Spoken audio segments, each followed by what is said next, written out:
Hello. आवाज आ रही है?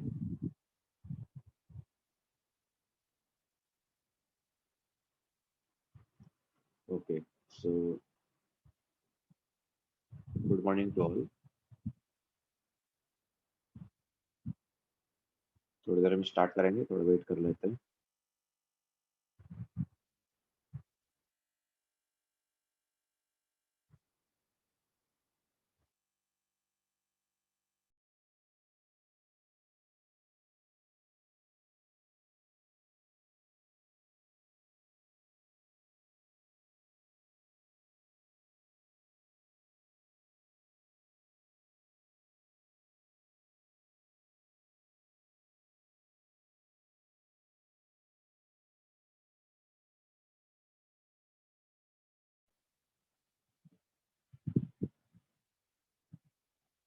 वो ग्रुप पर सेंड किया है ना वो।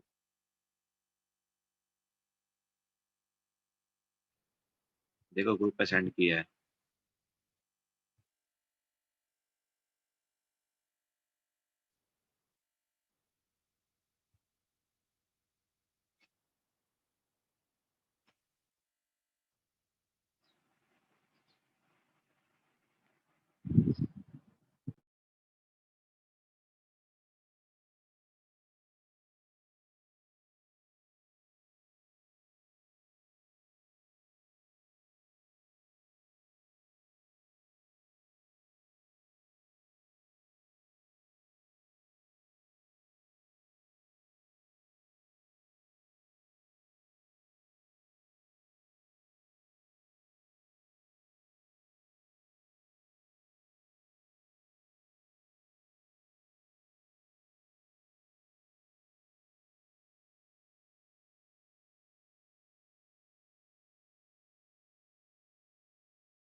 स्टार्ट करें क्या?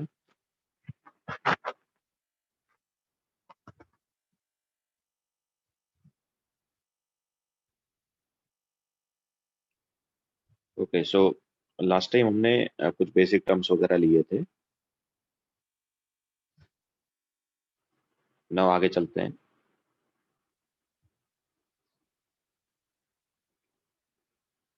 तो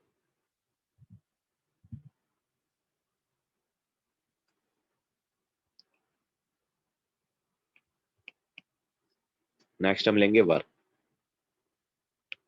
इसको डब्ल्यू से रिप्रेजेंट करते हैं। तो वर्क जो है वो क्या है? तो इट इज एनर्जी ट्रांसफर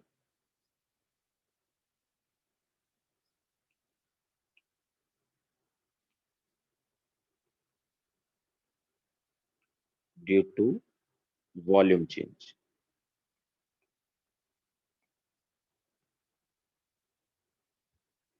ठीक है, वॉल्यूम चेंज होने की वजह से ही होगा। तो अच्छा, इसका साइन कन्वेंशन है, याद रखना है तुम्हें sign convention.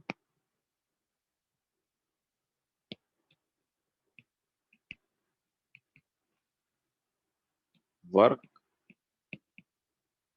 Done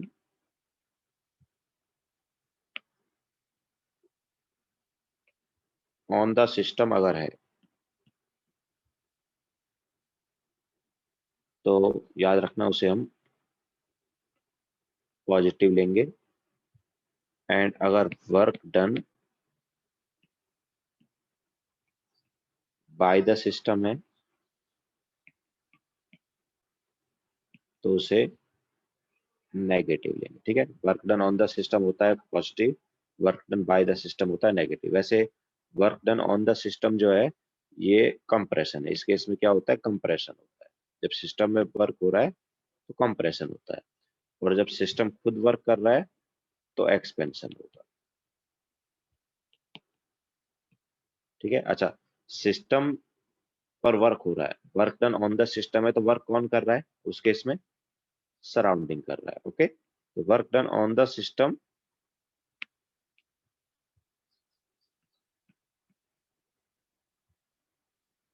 by surrounding. तो उस केस में सराउंडिंग वर्क कर रहा होगा तो उसकी वजह से क्या हो जाएगा? वो कंप्रेस हो जाएगा। तो ऐसे केस में वर्क डन को हम पॉजिटिव लेते हैं। और जब work done by the system है, और सिस्टम किस पे वर्क कर रहा है? सराउंडिंग पे, तो work done by the system on surrounding, तो उसे हम क्या लेंगे? नेगेटिव लेंगे। ठीक है, सो ये वर्क का साइन कन्वेंशन याद रखना। जब भी तुम्हें work done on the system दिया गया हो तो positive low, and work done by the system दिया गया हो तो नेगेटिव।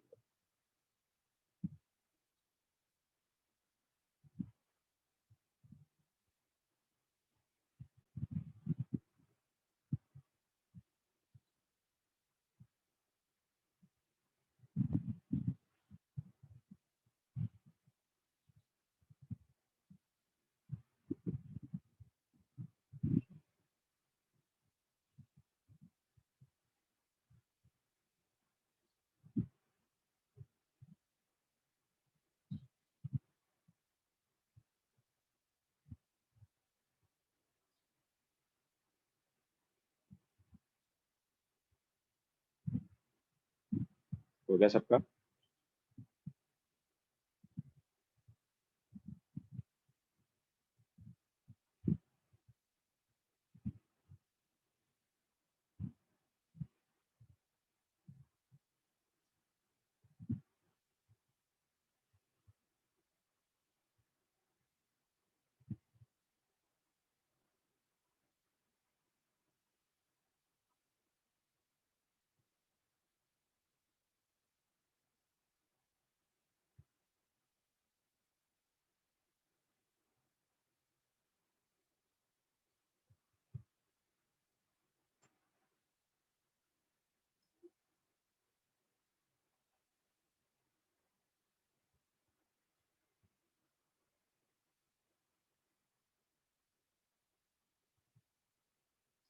चले आगे।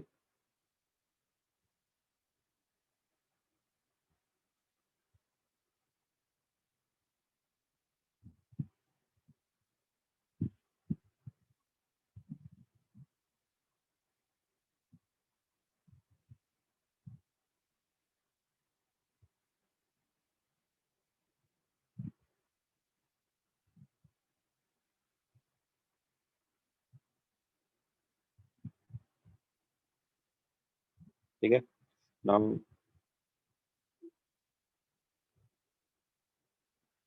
तो देखो इसका फॉर्मूला क्या होगा या कौन सा फॉर्मूला हम यूज करेंगे वर्क डन के लिए। तो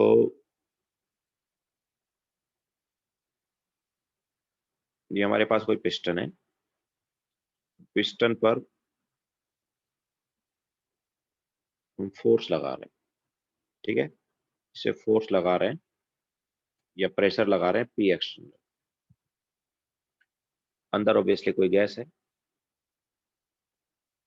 तो उसकी वजह से ये थोड़ा सा कंप्रेस हो गया मान लो। तो ये dx डिस्टेंस इसने मान लो ट्रेवल किया। ठीक है, तो फोर्स क्या होता है, dw is equal to F dot D X, यही होता है ना।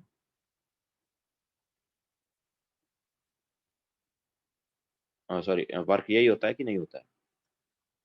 ठीक है, वर्क जो है वो क्या होगा, dw is equal to F dot D S होता था ना, यहाँ पर ds की जगह क्या आ गया, dx आ गया। तो बट देखो क्या है,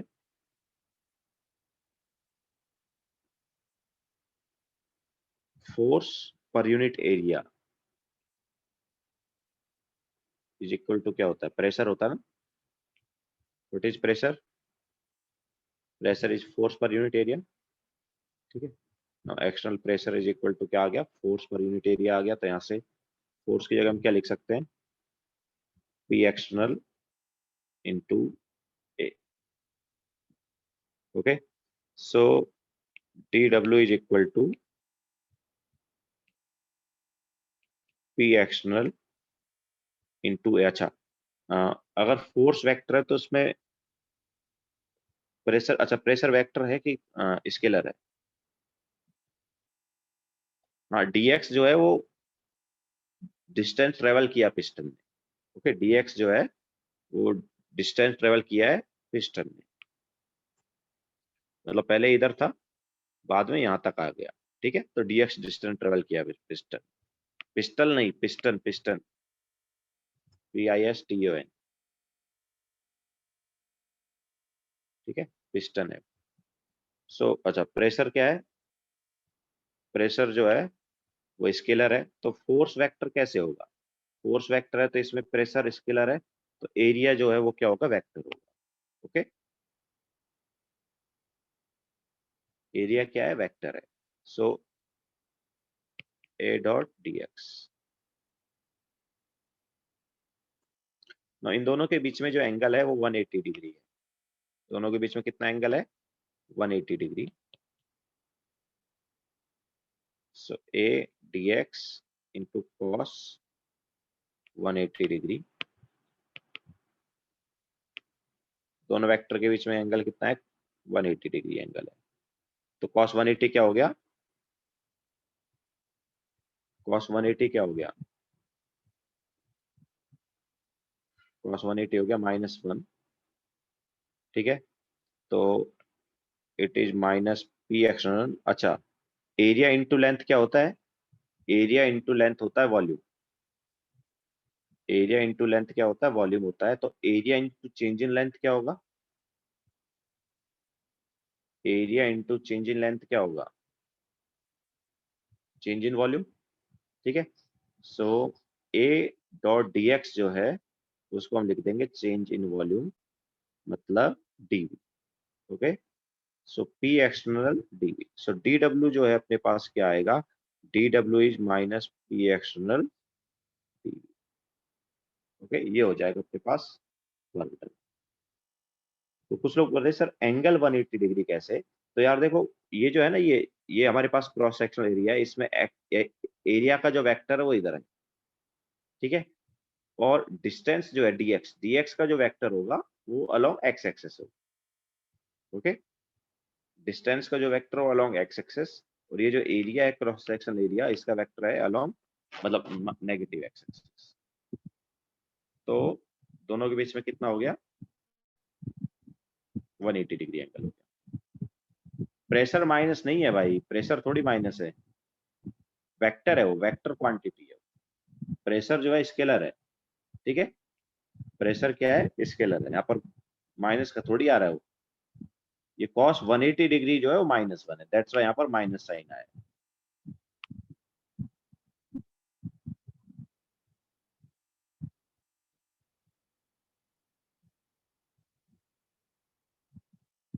वी कैसे आया, वी देखो एरिया इंटू लेंथ होता है वॉल्यूम, तो area into change in length क्या होगा, area into change in length होगा चेंज इन वॉल्यूम, सो वो डीवी है।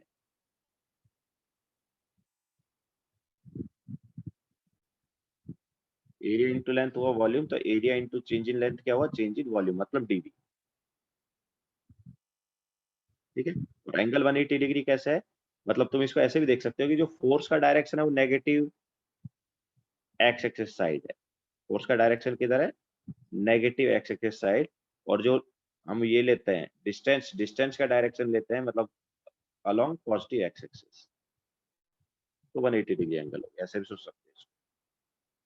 ये एरिया के वेक्टर से देख लो, एरिया का जो वेक्टर है वो अलोंग नेगेटिव एक्स एक्सिस है इधर साइड, ये एरिया का वेक्टर होगा, ठीक है। और जो डिस्टेंस है उसका वेक्टर है अलोंग, ये वाला जो वेक्टर रहेगा, मतलब डिस्टेंस का वेक्टर हम लेते हैं अलोंग पॉजिटिव एक्स एक्सिस। हाँ, फोर्स बाहर से ला रहे हैं ना, देखो पी एक्सटर्नल अप्लाई कर रहे हैं ना, पी एक्सटर्नल अप्लाई कर रहे हैं तो इसकी वजह से एक फोर्स है।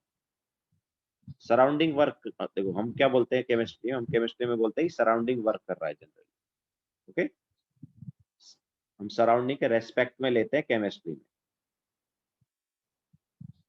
एंगल जीरो कब होगा, एंगल जीरो तब होगा जब दोनों का डायरेक्शन एक हो, ऐसा हो तब एंगल जीरो है।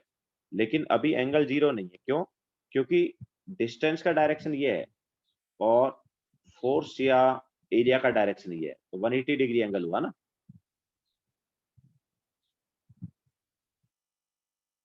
डिस्टेंस का वेक्टर ये है, ये डिस्टेंस वाला वेक्टर का डायरेक्शन है, ठीक है। और ये जो डायरेक्शन है ये फोर्स का हो गया या एरिया का हो गया।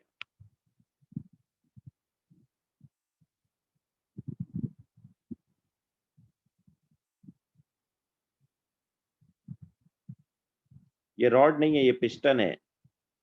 हमेशा वर्क कौन करता है, मतलब हम केमिस्ट फिजिक्स में सॉरी केमिस्ट्री में जब बात कर रहे हैं तो हम केमिस्ट्री में सराउंडिंग के रेस्पेक्ट में बात कर रहे होते हैं, कि सराउंडिंग वर्क कर रहा है, ठीक है। सराउंडिंग का वर्क, ये जो हमने साइन कन्वेंशन लिया है ये भी सराउंडिंग के रेस्पेक्ट में ही लिया। अगर सराउंडिंग वर्क कर रहा है तो पॉजिटिव वर्क लेते हैं, अगर सराउंडिंग वर्क नहीं कर रहा, सिस्टम वर्क कर रहा है तो नेगेटिव वर्क लेते हैं, ठीक है। तो यहाँ पर भी देख सकते हो ना सराउंडिंग वर्क कर रहा है, सराउंडिंग वर्क कर रहा है तो कंप्रेशन हो रहा है। ओके, तो ये भी वही चीज है, अगर सराउंडिंग वर्क करेगा तो ये वाला जो है लेफ्ट साइड में शिफ्ट हो जाएगा, यहाँ पर आ गया, मतलब कंप्रेशन हो रहा है। ओके,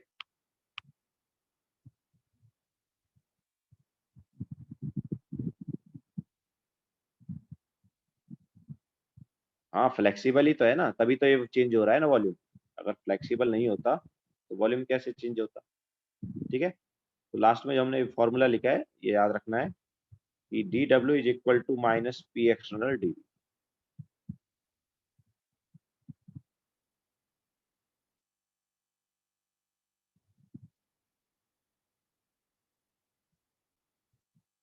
जो एरिया का डायरेक्शन है वेक्टर का, वही तनिष फोर्स का भी डायरेक्शन होगा, दोनों का डायरेक्शन सेम ही है ना, प्रेशर का तो कोई डायरेक्शन है ही नहीं।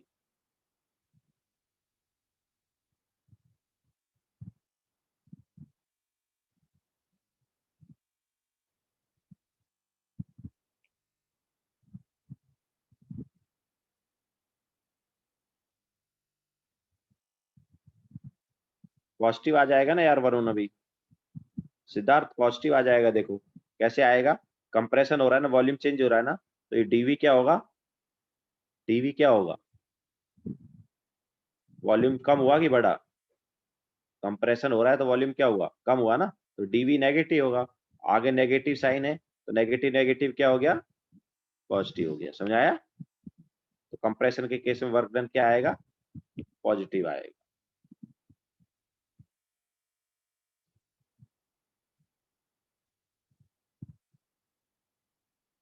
चले आगे।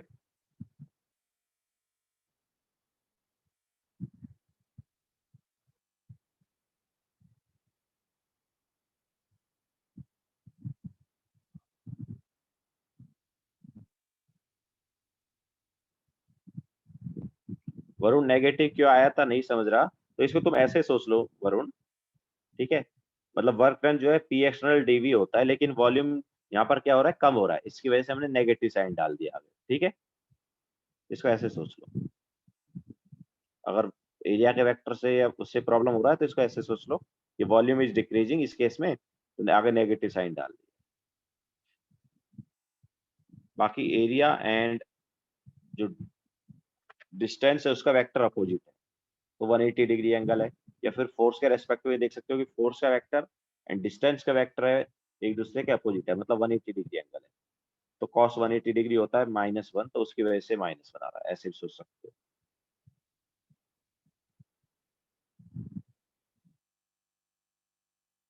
आदित्य, कंप्रेशन का नेगेटिव आंसर कहाँ आ रहा है भाई? वही तो थोड़ी देर पहले मैंने सिद्धार्थ को भी समझाया।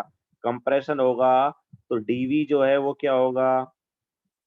डीवी नेगेटिव होगा, वॉल्यूम चेंज नेगेटिव होगा, वॉल्यूम डिक्रीज होगा, कंप्रेशन है तो डीवी नेगेटिव आ गया और आगे नेगेटिव साइन भी है, तो नेगेटिव नेगेटिव क्या हो जाएगा? पॉजिटिव हो जाएगा ना, ठीक है। तो कंप्रेशन में पॉजिटिव वर्क ही आएगा, नेगेटिव नहीं आएगा।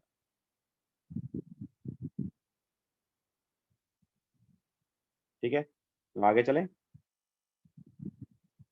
तो देखो अब हमारे पास हमने दो टाइप के प्रोसेस बताए थे, एक रिवर्सिबल एक इरिवर्सिबल, ठीक है। तो वर्क,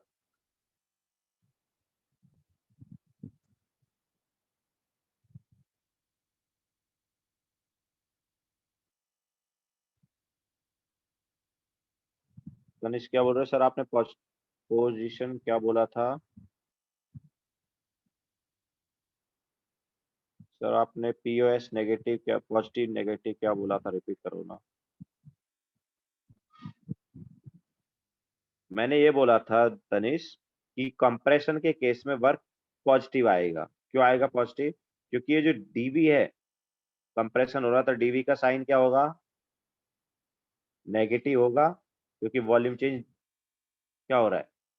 नेगेटिव है ना। वॉल्यूम डिक्रीज हो रहा है तो डीवी क्या हो जाएगा? नेगेटिव। तो नेगेटिव ये, और आगे नेगेटिव साइन ऑलरेडी है, तो नेगेटिव नेगेटिव मल्टीप्लाई होके पॉजिटिव आ जाएगा ना। तो कंप्रेशन में वर्क पॉजिटिव ही आता है, लिखवाया हमने, ठीक है। नाउ वर्क जो है, अगर हमारे पास इरिवर्सिबल प्रोसेस है, ठीक है, प्रोसेस अगर हमारे पास क्या है? इरिवर्सिबल है, तो देखो क्या होगा।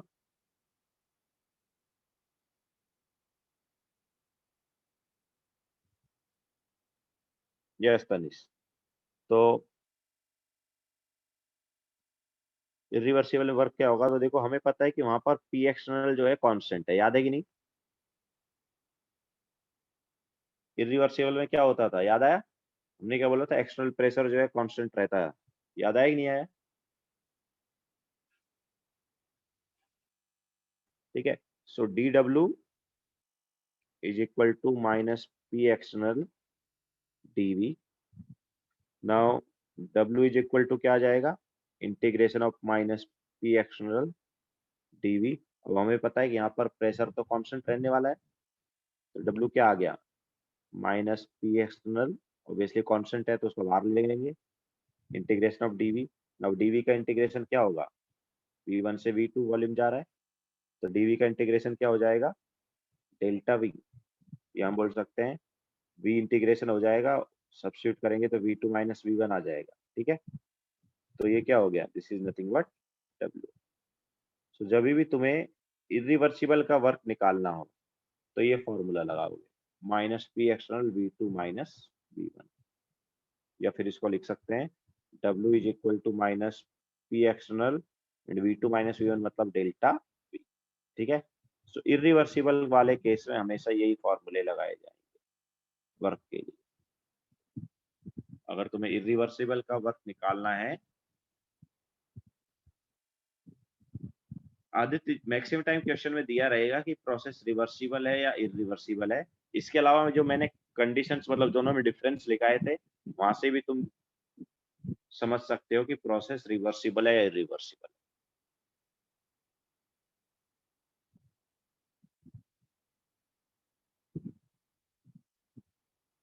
वर्क वाला ही चल रहा है, उसमें जस्ट हम इरिवर्सिबल वाला पार्ट ले रहे हैं। इरिवर्सिबल में वर्क किस फॉर्मूले से आएगा वो लिखवाया हमने।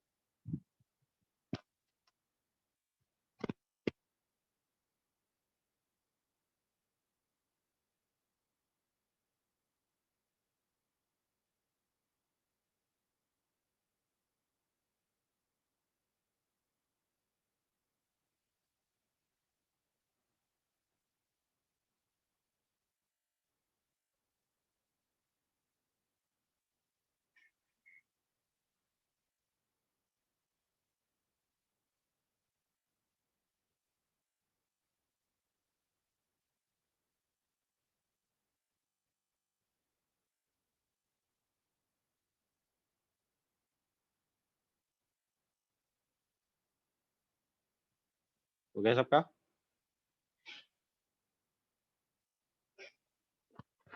नाउ रिवर्सिबल प्रोसेस का देख लेते हैं।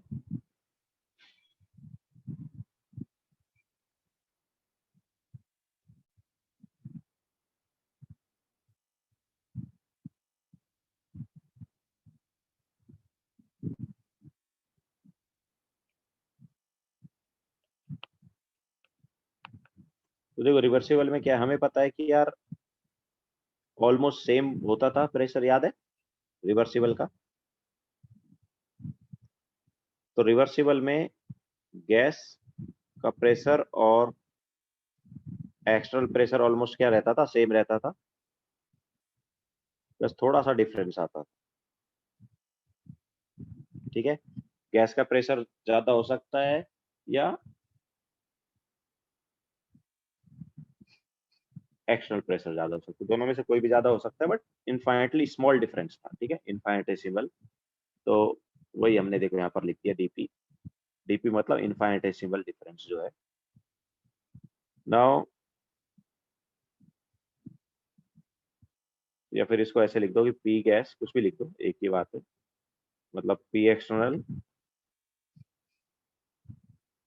Is equal to P gas plus minus DP, कैसे भी लिख दो एक ही बात पड़ती है। तो एक्सटर्नल प्रेशर और गैस का प्रेशर जो है ऑलमोस्ट क्या है, सेम है, बस इनफाइनेटेसिमल डिफरेंस है जो कि ये डीपी। और हमें देखो अब यहाँ पर हमें पता है कि अभी तो हमने क्या है, इरिवर्सिबल वाले केस में क्या कर लिया था, जब इंटीग्रेट कर लिया किया था तो पी एक्सटर्नल को कांस्टेंट लिया था, क्योंकि हमें पता है वहां पर एक्सटर्नल प्रेशर कांस्टेंट होता है।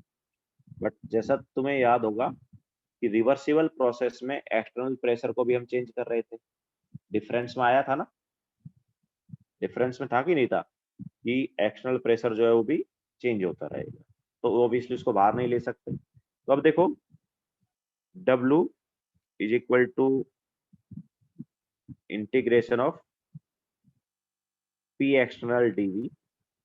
ठीक है, नाउ पी एक्सटर्नल की जगह हम क्या लिख देंगे, पी एक्सटर्नल की जगह लिख देंगे P gas plus minus DP into DV. ठीक है, या फिर minus of integration of P gas DV, and ये इसको माइनस प्लस लिख दो क्योंकि माइनस साइन अंदर जाएगा तो उल्टा हो गया वो, इंटीग्रेशन ऑफ डीपी डीवी। अब देखो डीपी भी बहुत छोटा, डीवी भी बहुत छोटा, तो मल्टीप्लीकेशन जो है और छोटा हो जाएगा, डीपी इंटू डीवी जो है वो और छोटा हो गया, तो ये वाले पार्ट को हम नेग्लेक्ट कर देंगे, डीपी डीवी के इंटीग्रेशन वाले पार्ट को क्या कर देंगे, नेग्लेक्ट, बिकॉज दोनों की बहुत छोटी वैल्यू आएगी मल्टीप्लाई होने पर। सो डब्ल्यू हमारे पास क्या है, डब्ल्यू हमारे पास क्या बचा, ये बचा माइनस पी गैस डी। तो जब भी तुम्हें वर्क निकालना हो रिवर्सिबल प्रोसेस में, जब भी रिवर्सिबल प्रोसेस में क्या निकालना हो, वर्क निकालना हो, तो क्या करोगे, ये वाला फॉर्मूला यूज करोगे, माइनस पी गैस डीवी का इंटीग्रेशन। ठीक है। इरिवर्सिबल का वर्क कैसे निकालोगे, इरिवर्सिबल का वर्क निकालोगे इस फॉर्मूले से, ठीक है, minus P external delta we से, ये फॉर्मूला लगाओगे इरिवर्सिबल के वर्क के लिए। ओके। एंड रिवर्सिबल के वर्क के लिए क्या फॉर्मूला लगाओगे, रिवर्सिबल के वर्क के लिए ये वाला फॉर्मूला लगाओगे, माइनस पी गैस डीवी का इंटीग्रेशन।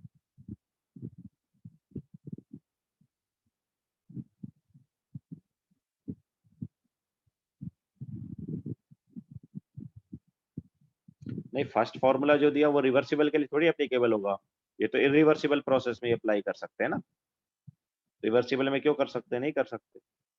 रिवर्सिबल के लिए हम ये फॉर्मूला यूज करेंगे।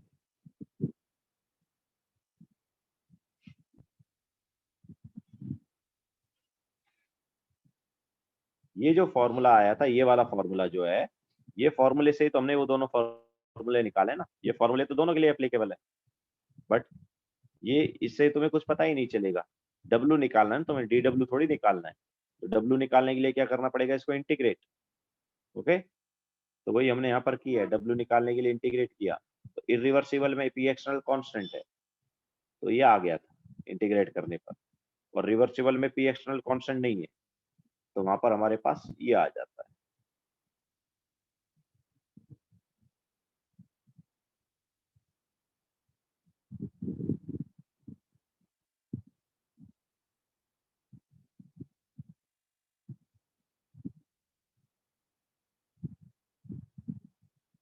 हाँ, तो निर्वेद प्रेशर ऑफ गैस चेंज होता रहेगा, तो इसलिए तो उसको कांस्टेंट नहीं लिया ना हमने, बाहर नहीं निकाला ना। अगर प्रेशर ऑफ गैस कांस्टेंट रहता तो उसको भी बाहर निकाल लेते, लेकिन कांस्टेंट नहीं है ना, उसको अंदर ही रखा है, इंटीग्रेट करना पड़ेगा।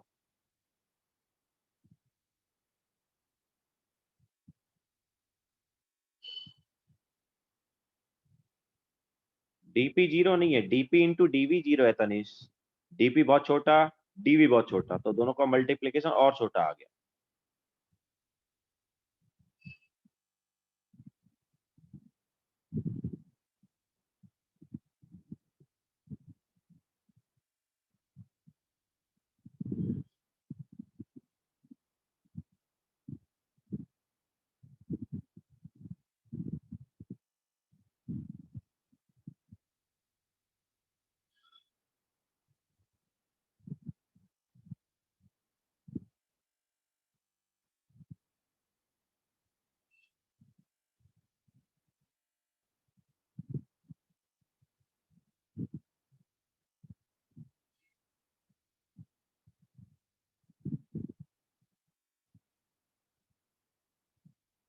हाँ निर्वेद,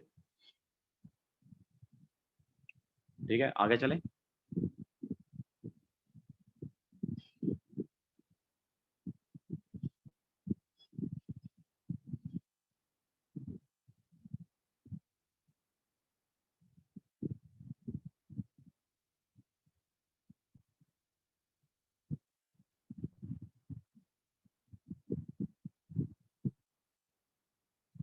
चलो question low.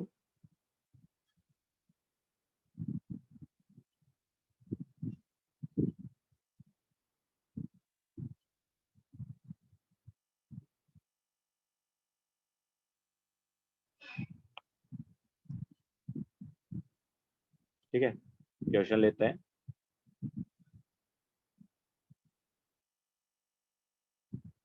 An ideal gas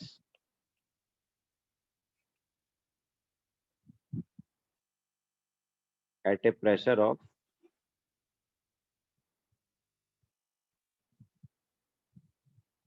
5 atm and volume 1 liter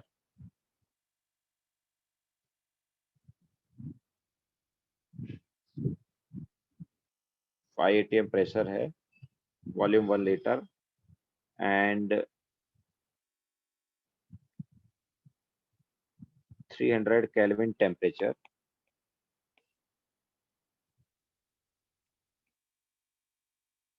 is expanded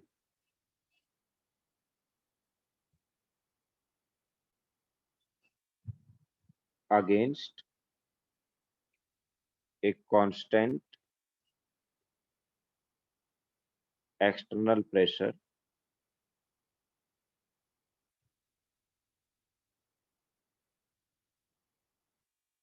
of 1 atm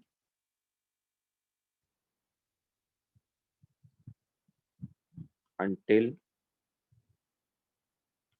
equilibrium is achieved.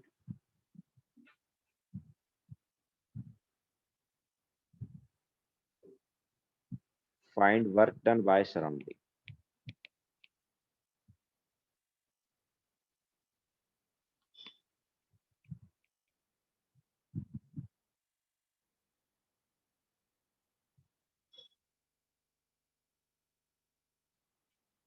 ठीक है, सराउंडिंग ने कितना वर्क किया निकालो।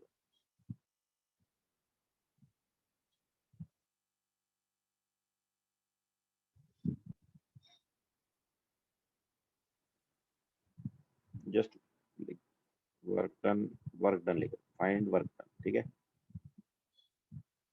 तो बाद में पता चलेगा सराउंडिंग वर्क कर रहा है कि सिस्टम कर रहा है। एक्चुअली इज एक्सपेंडेड ना, तो एक्सपेंशन हो रहा है तो सिस्टम कर रहा है, सराउंडिंग नहीं कर रहा है ना, एक्सपेंशन हो रहा है। हाँ, तो वर्क निकालो।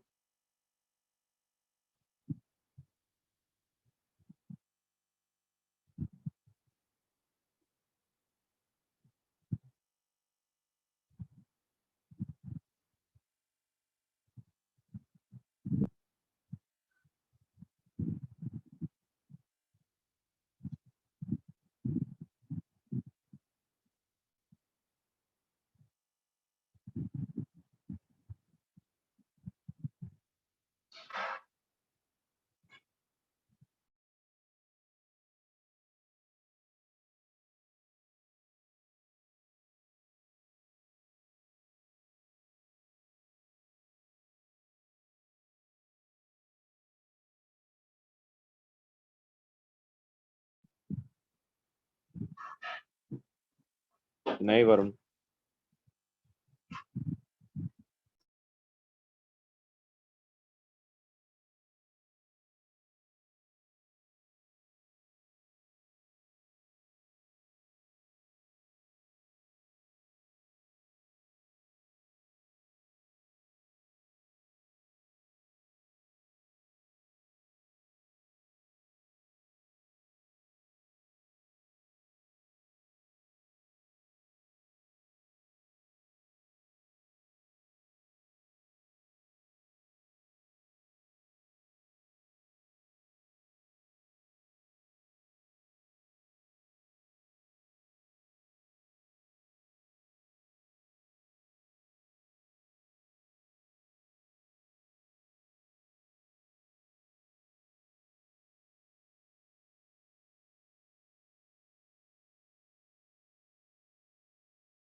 Tanish wrong as Ruti wrong.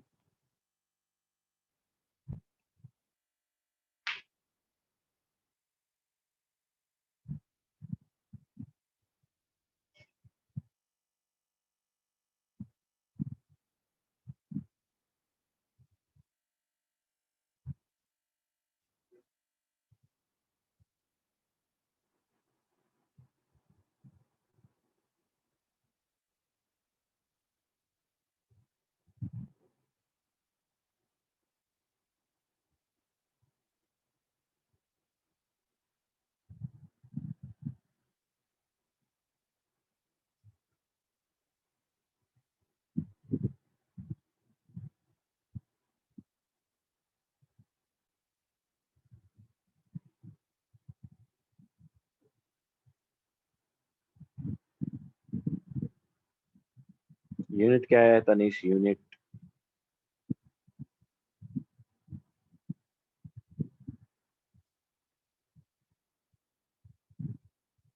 Wrong है।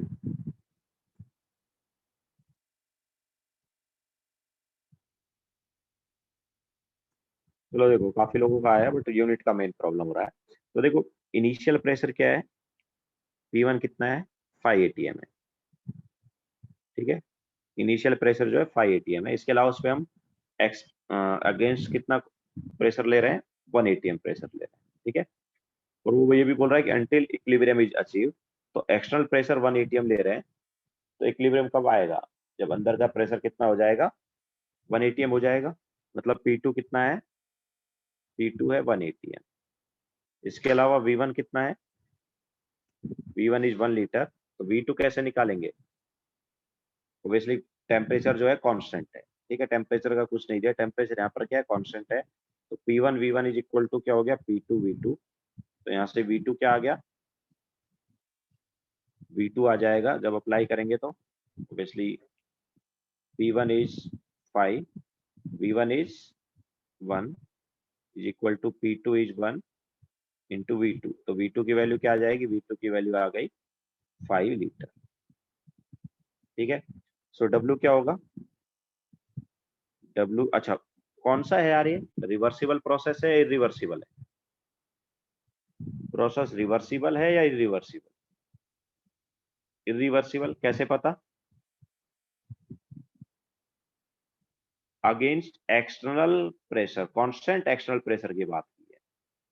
ओके, याद रखना जब भी ये टर्म यूज की जाए, अगेंस्ट कांस्टेंट एक्सटर्नल प्रेशर, ऐसा टर्म जब भी यूज किया जाएगा, इरिवर्सिबल प्रोसेस होगा।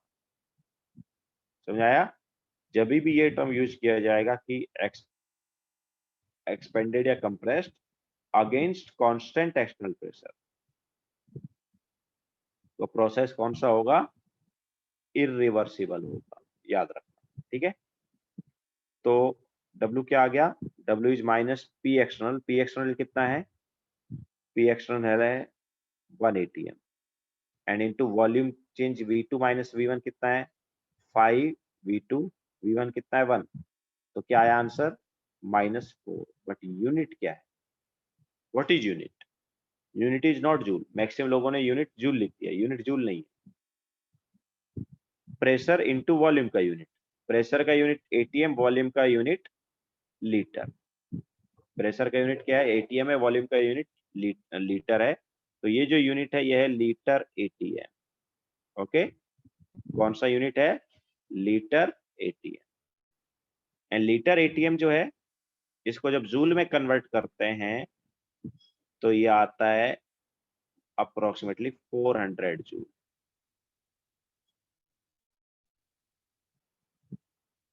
ठीक है, so -400 joule is the correct answer. Conversion याद रखना, 1 litre ATM is equal to 101.325 joule, जिसको हम अप्रोक्सीमेटली 100 भी ले सकते हैं। 1 लीटर एटीएम इज 101.325 जूल, मतलब अप्रोक्सीमेटली 100।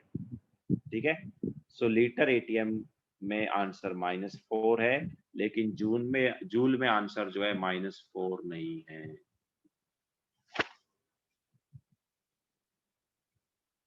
जूल में आंसर जो है वो क्या है, डिफरेंट है। जूल में कितना है, -400। आंचल,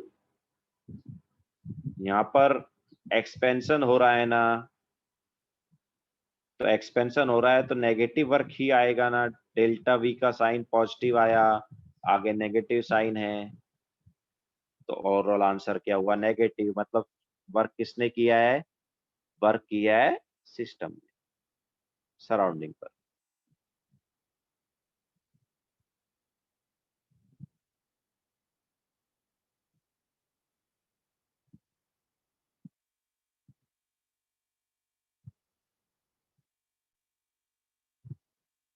ठीक है, आगे चले, हो गया ना सबका।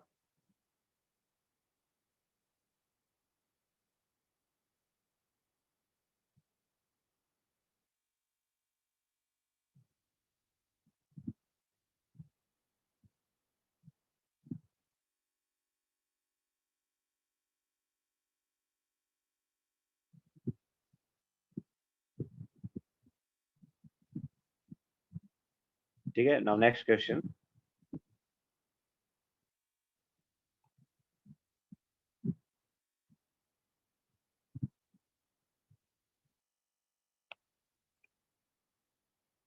an ideal gas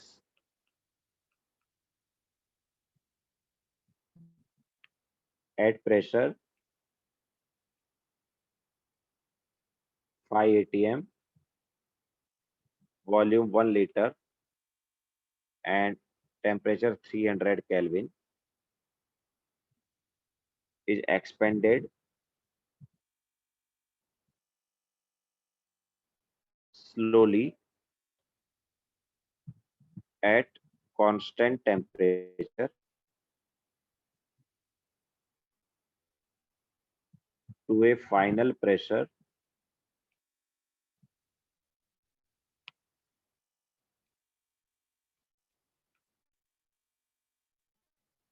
of 1 atm. Find work done.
नहीं सिद्धार्थ अलग है।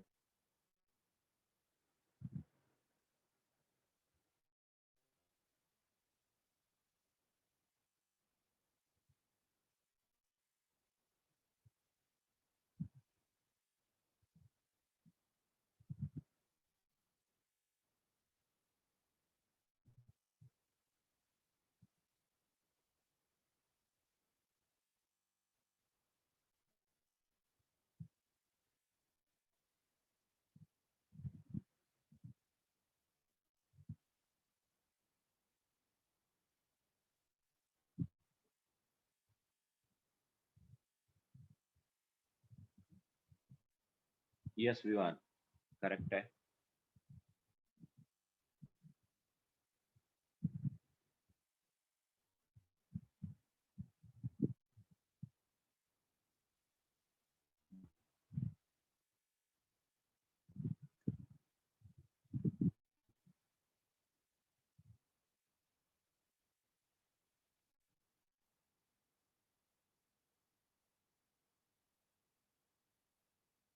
यस निर्वेद।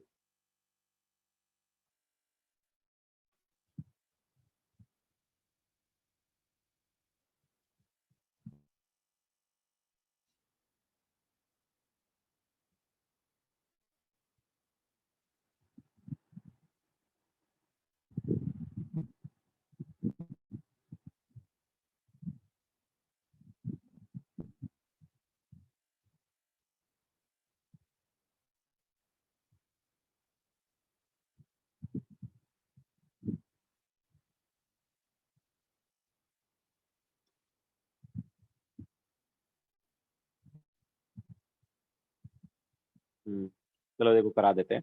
तो अब यहाँ पर देखो क्या है, पहले जैसा ही देखो स्टेट जो है लास्ट टाइम जैसे ही है ना। प्रोसेस अगर देखेंगे मतलब क्वेश्चन में अगर देखेंगे, पहले इनिशियल 5, 1 और 300 था, अभी भी इनिशियल 5, 1 एंड 300 है। इसके अलावा इक्विलिब्रियम पहले हो रहा था और उसकी वजह से फाइनल प्रेशर क्या हो जा रहा था, 1 atm हो जा रहा था। अभी भी फाइनल प्रेशर 1 atm ही हो रहा है, लेकिन अभी देखो कैसे कर रहे हैं हम। अभी हम बोल रहे हैं is expanded slowly, is expanded slowly. कब तक, जब तक 1 atm नहीं हो जाए अंदर प्रेशर। एक्सपेंडेड स्लोली मतलब कौन सा प्रोसेस हुआ यार, ये हो गया रिवर्सिबल प्रोसेस। ठीक है, कौन सा प्रोसेस हुआ, रिवर्सिबल प्रोसेस हुआ, क्योंकि रिवर्सिबल प्रोसेस में हम स्लोली एक्सपेंड करते हैं, कंप्रेस करते हैं। ओके, तो अब क्या, कैसे W कैसे निकालेंगे, तो जैसा हमने बताया था W आएगा minus integration of P gas dV। अब प्रेशर ऑफ गैस तो चेंज हो रहा है, तो फिर कैसे करें। तो देखो प्रेशर को हम आइडियल गैस इक्वेशन से क्या लिख सकते हैं, nRT/V लिख सकते हैं कि नहीं लिख सकते, लिख सकते हैं ना प्रेशर को nRT/V। और nRT वाला पार्ट तो कांस्टेंट है क्योंकि टेम्परेचर कांस्टेंट है, तो nRT को बाहर ले लिए, तो माइनस ऑफ nRT dV/V,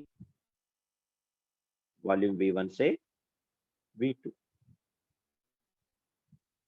ठीक है, नाउ किसने बोला सिद्धार्थ प्रेशर ऑफ गैस 5 है, वो तो चेंज हो रहा है ना, 5 atm से 1 atm तक जा रहा है ना, प्रेशर ऑफ गैस चेंज हो रहा है, वो तो कांस्टेंट थोड़ी है। इनिशियल प्रेशर 5 atm है। ओके, अगर प्रेशर ऑफ गैस कांस्टेंट होता तो उसको बाहर ले लेते, but pressure of gas constant नहीं है ना, वो तो चेंज हो रहा है।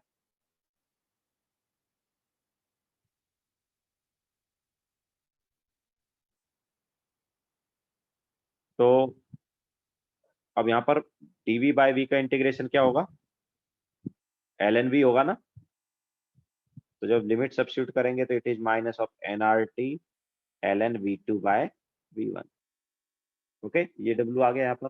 नाउ ln को log में कन्वर्ट करेंगे तो क्या आएगा, ln को log में कन्वर्ट करने के लिए 2.303 आ जाएगा।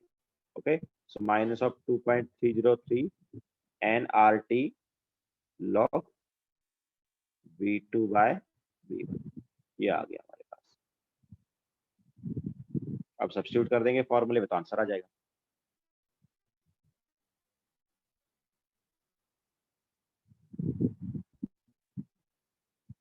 ठीक है, तो क्या होगा W,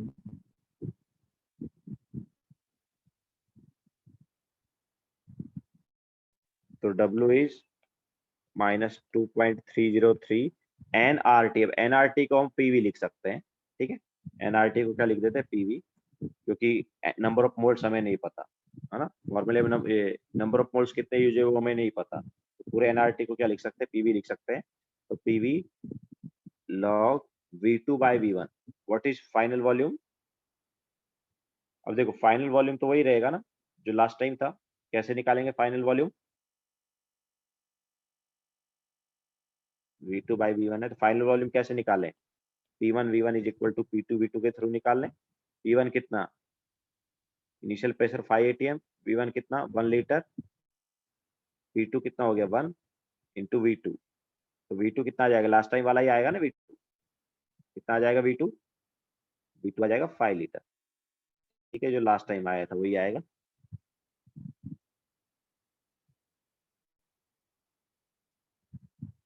ln को log में कन्वर्ट करते हैं तो 2.303 आता है, ये पता होना चाहिए। ठीक है, ln मतलब log बेस t और log मतलब log बेस 10। हाँ, तो W क्या हुआ, तो W इज माइनस 2.303। अच्छा, PV में क्या लिखे, PV में इनिशियल प्रेशर, nRT को PV लिख दिया ना यार, PV इक्वल टू nRT होता है कि नहीं निर्वेद, तो nRT की जगह PV लिख सकते हैं ना।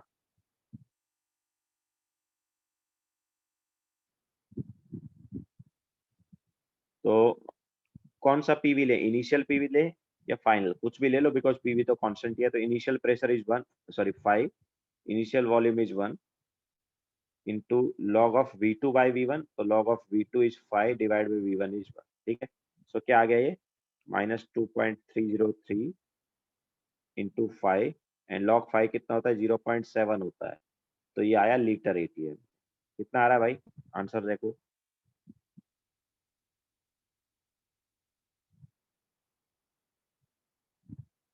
प्रेशर इनटू वॉल्यूम किया ना, तो प्रेशर और वॉल्यूम का यूनिट क्या है, प्रेशर का एटीएम और वॉल्यूम का लीटर है यहाँ पर। ओके, सो यूनिट क्या आएगा, लीटर एटीएम आएगा।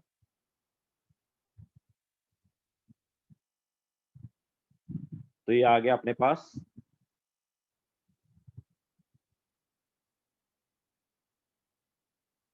8.06 लीटर एटीएम। जूल में लिखोगे तो क्या हो जाएगा, अप्रोक्सीमेटली 106 जूल। ठीक है, ये अप्रोक्सीमेट आंसर आ जाएगा। तो अब देखो,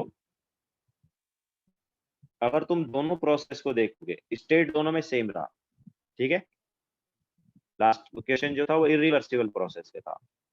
5 एटीएम से 1 एटीएम जा रहा था, 1 लीटर से 5 लीटर जा रहा था और 300 केल्विन था।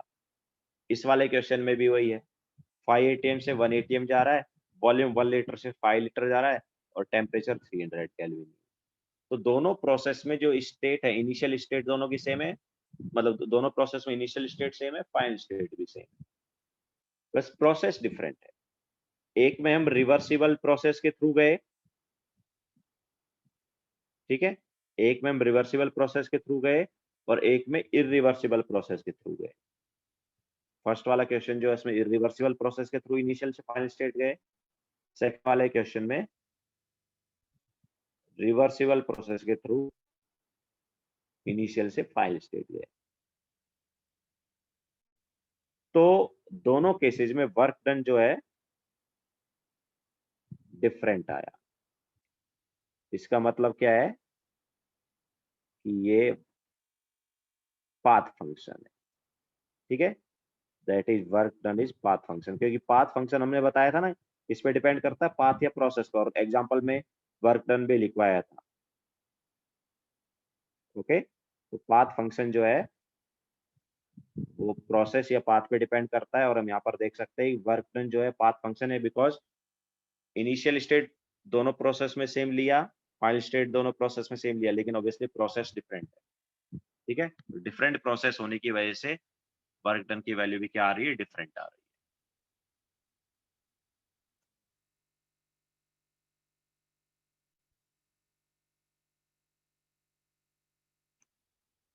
कोई भी ले लो सुदीप, इनिशियल प्रेशर ले लो या फाइनल भी ले लो, ठीक है। ये जो तुम बोल रहे हो ना सर कौन सा प्रेशर लिया यहाँ पर पीवी वाली जगह पर, तो पीवी में इनिशियल ले लो या फाइनल भी ले लो, कोई भी ले लो। अगर हम इनिशियल प्रेशर लेंगे तो वॉल्यूम भी इनिशियल लेना है, अगर फाइनल प्रेशर लेंगे तो वॉल्यूम भी फाइनल लेना है, ठीक है। तो हमेशा पीवी का तो मल्टीप्लीकेशन 5 ही है ना, बिकॉज पीवी कांस्टेंट है।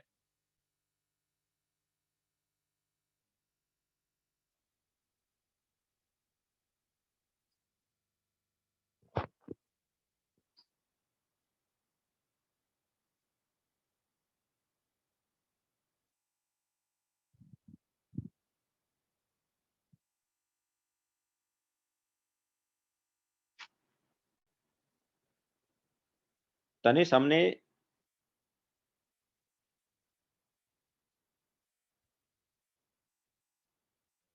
इधर क्या किया था, प्रेशर को एनआरटी बाय वी कर दिया था, because with respect to V integrate करना था। ओके, सो प्रेशर को इन टर्म्स ऑफ वॉल्यूम लेके आना था, इसलिए हमने वो किया था। और यहाँ पर क्या है, तुम एनआरटी भी रख सकते थे, ठीक है, जरूरी नहीं है कि एनआरटी को पीवी लिखो, एनआरटी भी रख सकते थे, बट उस केस में तुम्हें नंबर ऑफ मोल्स निकालना है, तो एनआरटी को तुम पीवी तो लिख ही सकते हो ना। नंबर ऑफ मोल्स निकालने में जाओगे तो पीवी इक्वल टू एनआरटी से ही नंबर ऑफ मोल्स निकालोगे ना। प्रेशर तुम्हें पता है, वॉल्यूम तुम्हें पता है, टेम्परेचर पता है, तो नंबर ऑफ मोल्स कहाँ से आएगा, पीवी इक्वल टू एनआरटी से ही आएगा ना, ठीक है। तो या तो वो नंबर ऑफ मोल्स निकाल लो एंड देन यहाँ पर सब्स्टिट्यूट कर दो, या फिर इतना लेंदी क्यों करना है, एनआरटी को पीवी लिख दो ना यार डायरेक्ट, क्योंकि प्रेशर और वॉल्यूम दोनों पता है।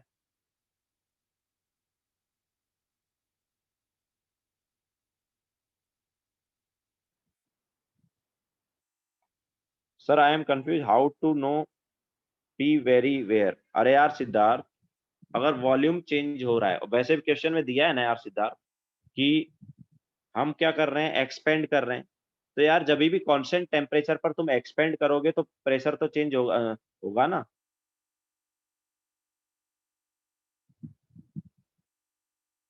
होगा ही नहीं होगा, तुम बताओ ना। एक्सपेंशन कर रहे हो तुम, टेम्परेचर कांस्टेंट है, तो वॉल्यूम चेंज हो रहा है, वॉल्यूम चेंज होगा तो यार प्रेशर भी तो चेंज होगा ना सिद्धार्थ। क्वेश्चन में साफ साफ दिया हुआ है कि प्रेशर 5 एटीएम से 1 एटीएम जा रहा है। दिया कि नहीं दिया, ये देखो ना।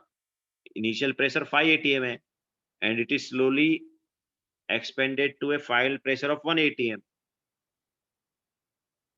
5 एटीएम से 1 एटीएम जा रहा है ना यार, क्वेश्चन से ही पता चल रहा है।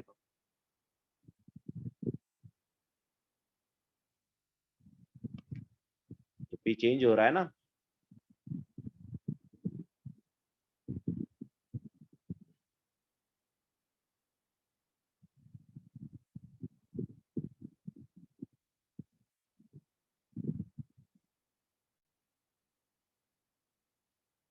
पिछले क्वेश्चन में भी चेंज हुआ, गैस का प्रेशर चेंज हुआ, लेकिन पिछले क्वेश्चन में हमने एक्सटर्नल प्रेशर लिया था।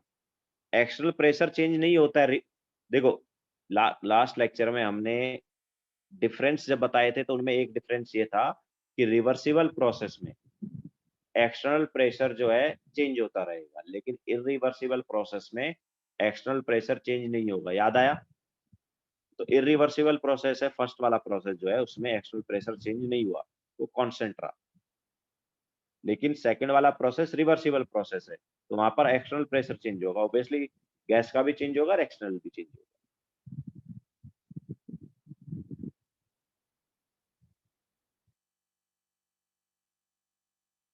पाथ फंक्शन देखो क्या है आदित्य, पाथ फंक्शन जो है वो पाथ या प्रोसेस पे डिपेंड करता है।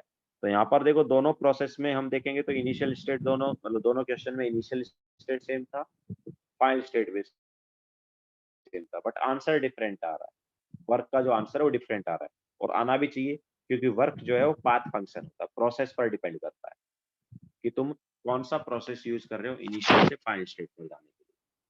अगर तुम इनिशियल से फाइनल स्टेट पर जाने के लिए डिफरेंट प्रोसेस यूज कर रहे हो तो डिफरेंट आंसर आएगा।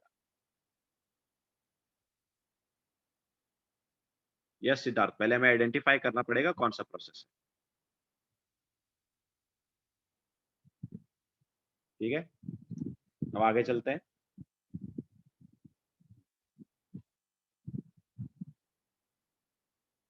चले आगे, हो गया सबका ना।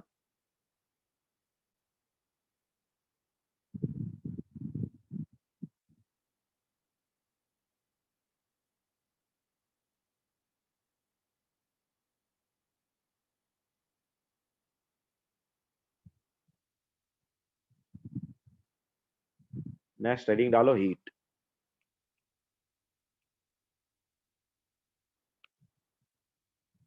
हीट को जनरली कैपिटल क्यू या स्मॉल क्यू से भी रिप्रेजेंट कर सकते हैं। कैपिटल क्यू से कर दो या स्मॉल क्यू से। तो हीट जो है ये क्या है, तो form of energy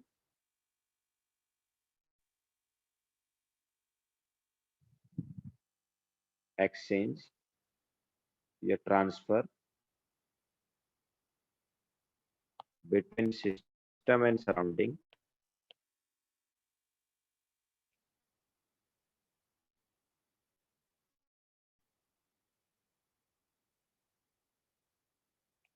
due to temperature difference.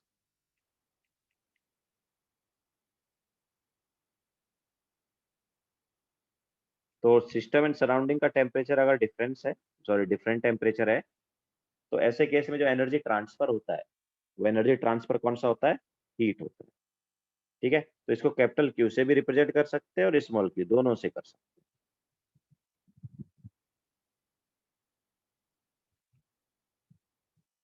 ठीक है, कैपिटल क्यू से भी कर सकते हो, स्मॉल क्यू से भी कर सकते हो। तो इसका साइन कन्वेंशन क्या है।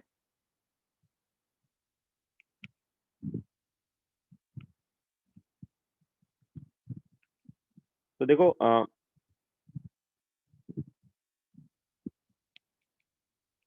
पॉजिटिव लेंगे कब, व्हेन हीट ट्रांसफर होगा सराउंडिंग से सिस्टम में।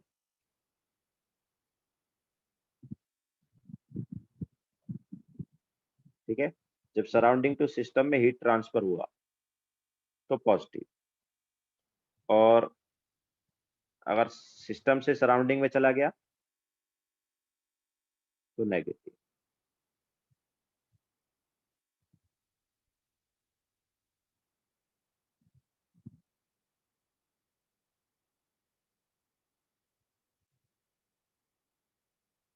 अगर हीट ट्रांसफर जो है सराउंडिंग से सिस्टम में हो रहा है तो पॉजिटिव, अगर सराउंडिंग से किस में हो रहा है, सिस्टम में, अगर हीट जो है सराउंडिंग से सिस्टम में जा रही है तो पॉजिटिव, लेकिन अगर हीट जो है सिस्टम से सराउंडिंग में जा रही है तो नेगेटिव।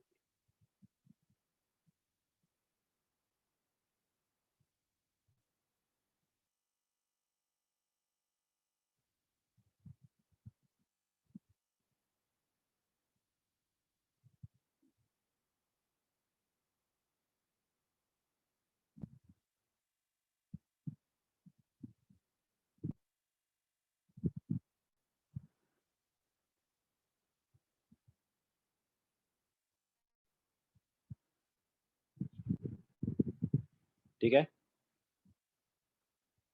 हम आगे चलते हैं। हो गया ना सबका?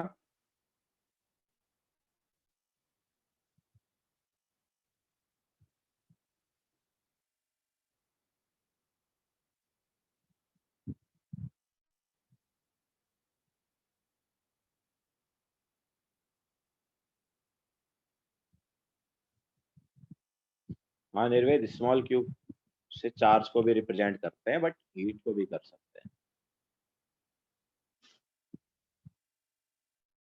तो नाउ तो देखो, मोलार हीट कैपेसिटी क्या होता है?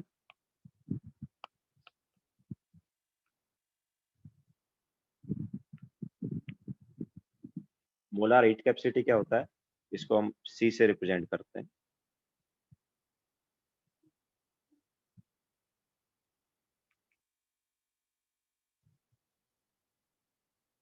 तो ये होता है heat required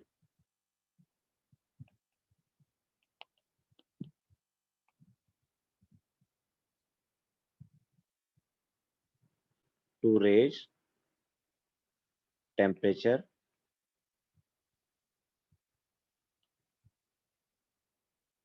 by 1 degree Celsius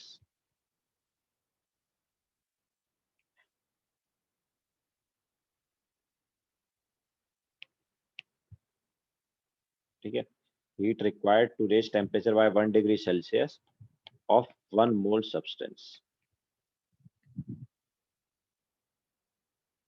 तो 1 मोल सब्सटेंस का हीट, सॉरी 1 मोल सब्सटेंस का टेम्परेचर 1 डिग्री सेल्सियस से बढ़ाने के लिए कितना हीट रिक्वायर्ड होगा? Okay, heat required to raise temperature by 1 degree Celsius of 1 mole substance. तो देखो, हमारे पास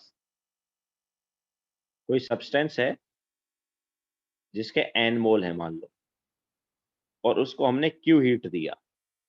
ठीक है, ये कोई सब्सटेंस है जिसके n मोल है, उसको Q हीट दिया, तो उसका टेम्परेचर चेंज हो गया डेल्टा टी। ओके, टेम्परेचर कितना बढ़ गया? डेल्टा टी बढ़ गया। तो सी क्या होगा? तो देखो, हीट हमने क्यू दिया, नंबर ऑफ मोल्स उसके n थे, और टेम्परेचर बढ़ गया डेल्टा टी। तो सी क्या होगा बताओ?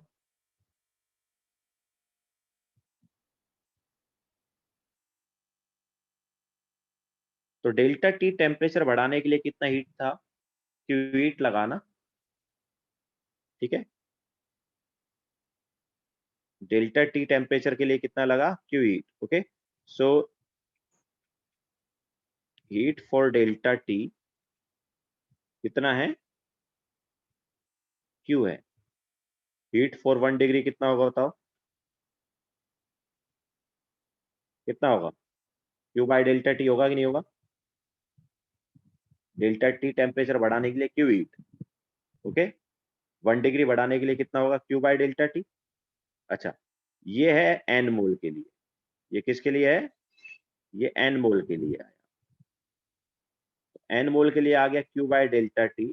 तो 1 मोल के लिए कितना आएगा? Divide by number of moles भी कर देंगे, ठीक है। सो 1 मोल के लिए कितना आ जाएगा? Q divide by n into delta T, okay. So this is nothing but C। तो C जो है, C हमारे पास क्या होगा? Q divide by n delta T, okay. ये हो जाएगा C। ये हम यहां से बोल सकते हैं कि Q क्या आ गया? Q आ गया NC डेल्टा टी। हीट जो है वो क्या होती है? हीट होती है NC delta T.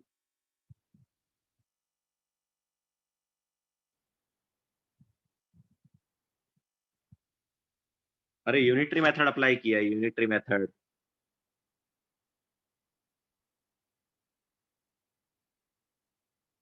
Delta T हमारे पास देखो क्या है, सी क्या है? अबे ऊपर क्या लिखा है? सी लिखा तो है ना यार, मोलार हीट कैपेसिटी ही सी है, लिखा तो है।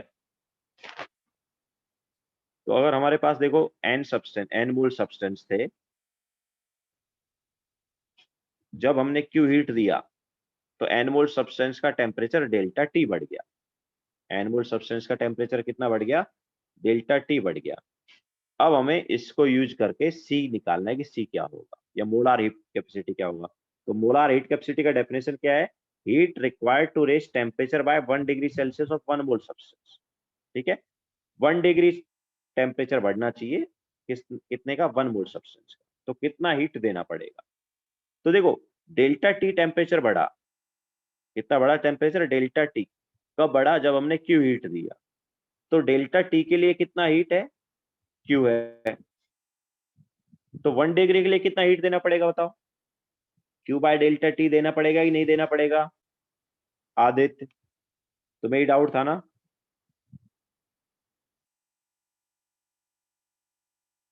ठीक है, डेल्टा टी के लिए क्यू हीट लग रहा है, तो 1 डिग्री के लिए कितना हीट लगेगा? क्यू बाय डेल्टा टी लगेगा, ठीक है।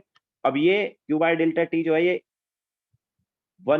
एन मोल्स का हो गया। कितने मोल्स के लिए दिया इतना हीट? एन मोल के लिए। तो 1 मोल के लिए कितना दोगे? Divide by number of moles भी कर दो, ठीक है। तो एन मोल्स के लिए क्यू बाय डेल्टा टी आया, तो 1 मोल के लिए कितना आएगा? 1 मोल के लिए क्यू बाय डेल्टा टी को एन से भी डिवाइड कर देंगे। हाँ, 2 बार यूनिटरी लगाया है, ठीक है। तो सी आ गया अपने पास Q N delta T, and then Q क्या आ गया? क्यू आ गया हमारे पास N C delta T, okay. So heat जो है वो क्या होता है? N C delta T. कितना टेम्परेचर चेंज हुआ इंटू नंबर ऑफ मोल्स कितने हैं इंटू मोलार हीट कैपेसिटी क्या है। So that is heat.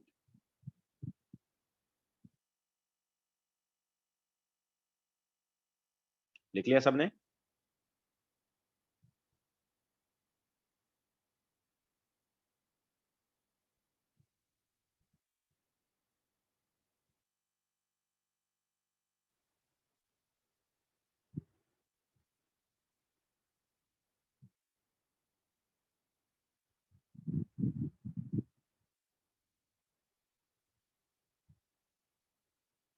अब देखो क्या होता है, सॉलिड एंड लिक्विड के लिए ये मोलार हीट कैपेसिटी की वैल्यू कांस्टेंट आती है। तो for solid and liquids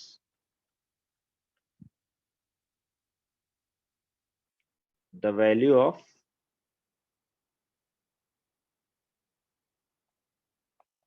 specific heat capacity, specific और मोलार, ठीक है, दोनों ऑलमोस्ट सेम ही है।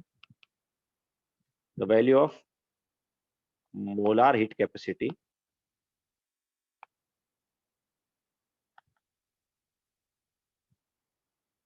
इज यूनिक,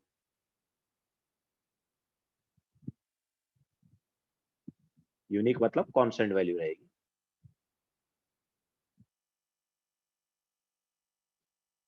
ठीक है। वैल्यू क्या होगी इनकी? किसी सॉलिड एंड लिक्विड के लिए कांस्टेंट वैल्यू होगी इसकी।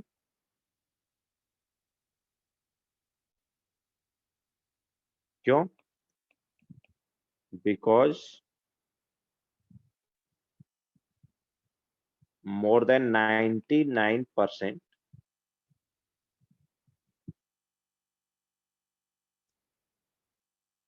of heat supplied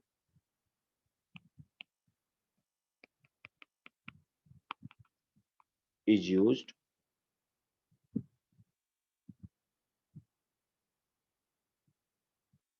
to change temperature।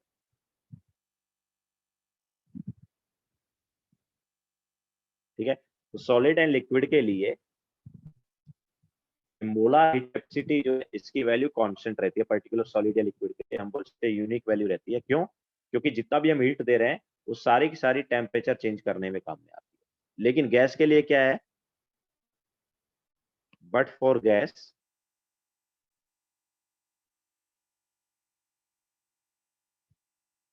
heat given can change pressure and volume also। ठीक है, लेकिन गैसेस के लिए जो हम हीट दे रहे हैं वो प्रेशर एंड वॉल्यूम भी चेंज कर सकते हैं। ठीक है, डिपेंडिंग अपॉन एक्सटर्नल कंडीशंस। मतलब एक्सटर्नल कंडीशन क्या है, तो इसकी वजह से वहां पर मोलार हीट कैपेसिटी की वैल्यू कांस्टेंट नहीं होती है। तो due to that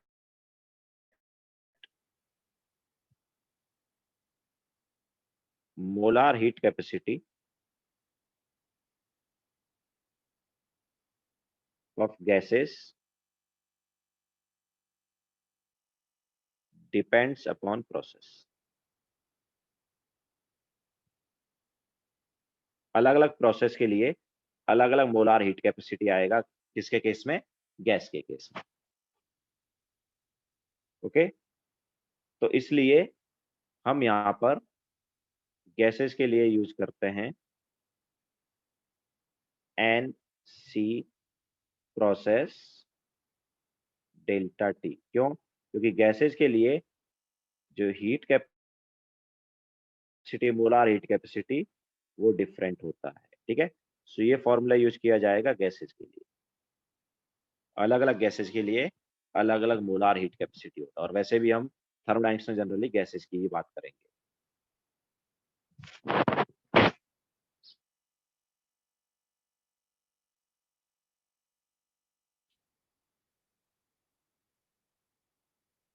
solid and liquid में वॉल्यूम चेंज इनफाइनाइटली स्मॉल होगा, वहां पर वॉल्यूम चेंज नहीं होता है। सॉलिड एंड लिक्विड के केस में वॉल्यूम चेंज नहीं होता है, बट गैसेस के केस में वॉल्यूम चेंज हो जाता है। मतलब जो हीट देंगे वो हीट जो है वॉल्यूम भी चेंज कर सकती है एंड प्रेशर वगैरह भी चेंज कर सकते हैं। तो सॉलिड एंड लिक्विड के लिए तो क्या, जो भी हीट देंगे वो मोर देन 99% हीट जो है वो टेम्परेचर चेंज करने में यूटिलाइज होगी या यूज होगी। लेकिन गैसेस के लिए जो हीट देंगे it can change pressure and volume also. Just उसकी वजह से टेम्परेचर चेंज नहीं होगा। ठीक है, मतलब सारी सारी हीट जो है गैसेस के लिए वो टेम्परेचर चेंज करने में यूज नहीं हो। दैट्स वाई उसकी जो मोलार हीट कैपेसिटी जो है वो कांस्टेंट नहीं होगी, वो प्रोसेस पे डिपेंड करेगी। अलग अलग प्रोसेस में अलग अलग मोलार हीट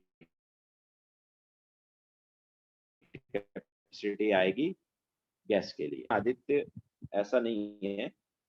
मतलब हम हीट दे रहे हैं, वो हीट जो है वो क्या कर सकता है, वो हीट दे रहे हैं तो वो टेम्परेचर भी चेंज कर सकते हैं, वॉल्यूम चेंज हो सकता है।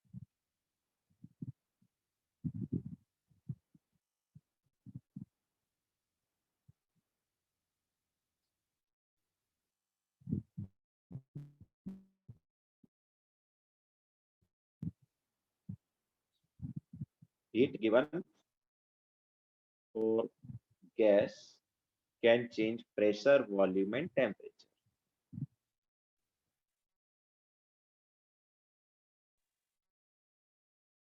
तो इन तीनों की वजह से वो कांस्टेंट रहती है।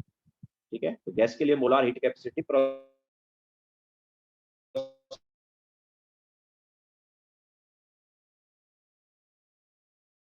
डिपेंड करेगा कि तुम प्रेशर, ठीक है, तो उस पर डिपेंड करेगा मोलार हीट कैपेसिटी। ठीक है, सो मोलार हीट कैपेसिटी अलग अलग प्रोसेस का अलग अलग आएगा।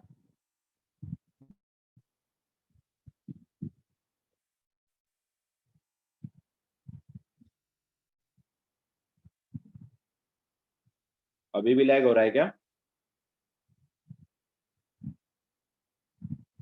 ओके, सो हम ये बोल रहे हैं कि मोलार हीट कैपेसिटी जो है वो डिफरेंट डिफरेंट प्रोसेस का क्या आएगा, डिफरेंट डिफरेंट आएगा। ओके, एंड इसी वजह से हीट भी हम क्या बोलेंगे, डिफरेंट प्रोसेस का डिफरेंट है। तो हमने पहले ही बताया था वैसे तुम्हें कि हीट जो है वो पाथ फंक्शन है, बताया था ही नहीं बताया था? जैसे वर्क पाथ फंक्शन है वैसे हमने हीट का भी पाथ फंक्शन में लिखाया था ना। ओके, हीट किस पे डिपेंड करेगा, पाथ पर या प्रोसेस पे डिपेंड करेगा।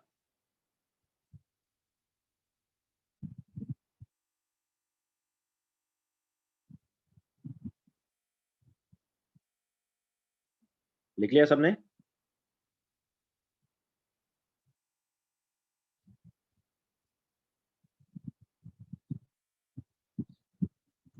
नाउ नेक्स्ट है, ये वर्क एंड हीट हुआ।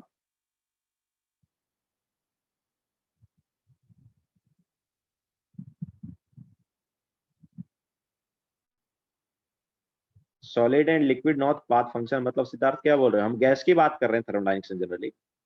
Solid and liquid is not path function का क्या मतलब है?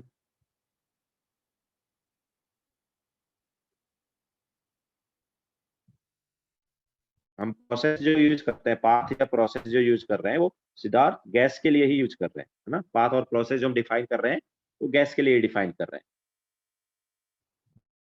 सॉलिड एंड लिक्विड के लिए वो हम जनरली डिफाइन करते ही नहीं, क्योंकि हम गैस को ही लेते हैं थर्मोडायनेमिक्स में एज ए सिस्टम। ओके, तो उसी का स्टेट जो है चेंज होता है, एंड उस चेंज करने के लिए हम डिफरेंट प्रोसेस या डिफरेंट पाथ यूज कर सकते हैं। नाउ नेक्स्ट है इंटरनल एनर्जी।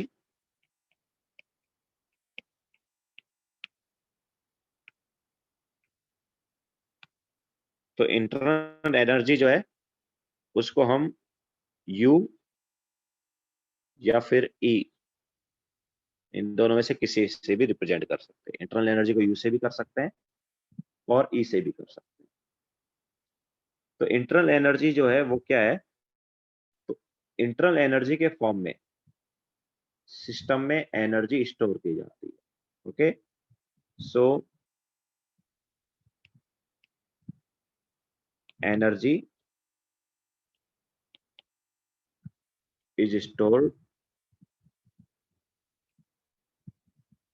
इन system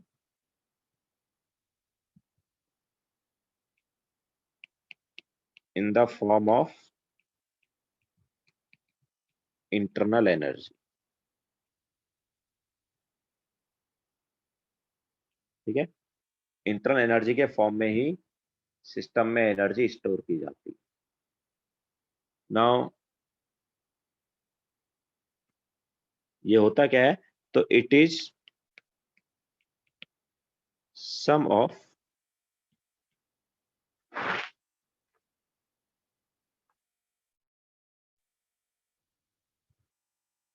translational kinetic energy,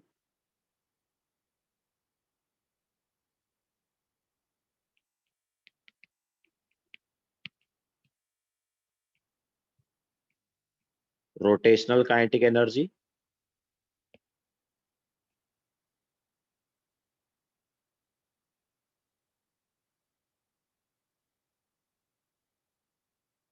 vibrational kinetic energy, मतलब जितनी भी काइनेटिक एनर्जी उन सबका सम। इसके अलावा जितनी भी पोटेंशियल एनर्जी वो भी आएंगी, gravitational potential energy,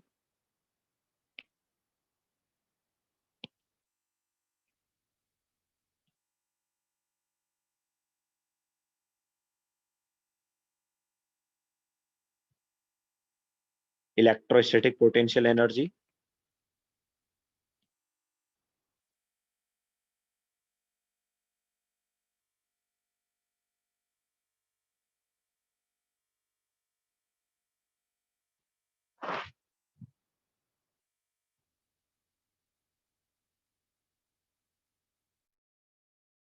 bond energy,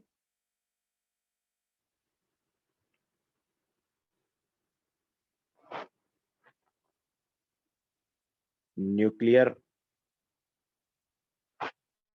energy, etcetera. बहुत सारी एनर्जी है, उन सबका सम है। ठीक है, तो अब एक्चुअली क्या है, इतनी सारी एनर्जी जो है उनका सम रहेगा इंटरनल एनर्जी, तो वो वैल्यू तो हम निकाल ही नहीं सकते। इतनी सारी वैल्यू थोड़ी निकाल सकते हैं कि यार ट्रांसलेशनल काइनेटिक एनर्जी भी निकाल दिया, वाइब्रेशनल भी निकाल दिया, रोटेशनल भी निकाल दिया। ठीक है, तो इतनी सारी हम काइनेटिक एनर्जी यहाँ पर नहीं निकाल सकते। ट्रांसलेशनल काइनेटिक एनर्जी क्या है, ट्रांसलेशनल जो हम यूज करते हैं ना, मतलब हाफ एम वी स्क्वायर वाला, वो ट्रांसलेशनल है। ठीक है, और बाकी रोटेशनल क्या है वो आगे तुम फिजिक्स में पढ़ोगे, हाफ आई ओमेगा स्क्वायर वगैरह। मतलब देखो, जब भी कोई चीज लीनियरली मूव कर रही है तो उसकी जो काइनेटिक एनर्जी है वो ट्रांसलेशनल वाली है। ठीक है, वो हाफ एम वी स्क्वायर है। इसके अलावा अगर कोई रोटेट हो रहा है तो उसकी रोटेशनल काइनेटिक एनर्जी आएगी। ऐसे अगर कोई वाइब्रेट हो रहा है तो उसकी वाइब्रेशनल काइनेटिक एनर्जी आएगी। Okay,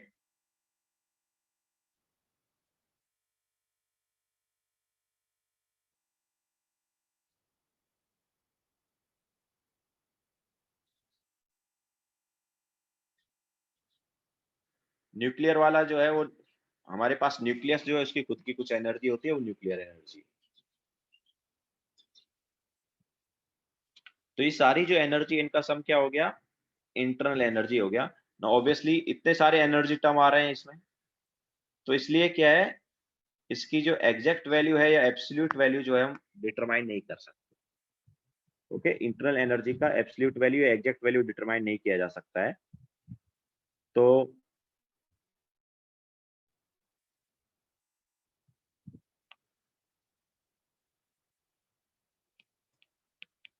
absolute value of internal energy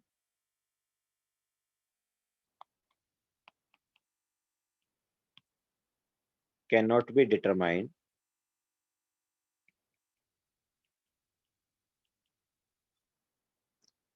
but change in internal energy, change in internal energy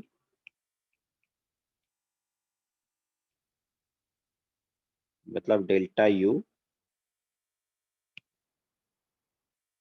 can be determined.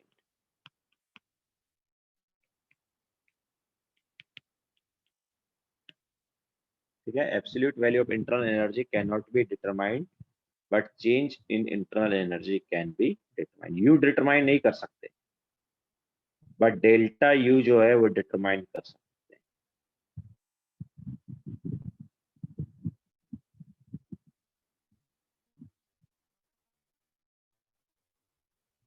ठीक है, तो डेल्टा यू कैसे डिटरमाइन करेंगे वो बाद में बताएंगे, फर्स्ट लॉ में, मतलब उसके लिए फर्स्ट लॉ यूज किया जाएगा।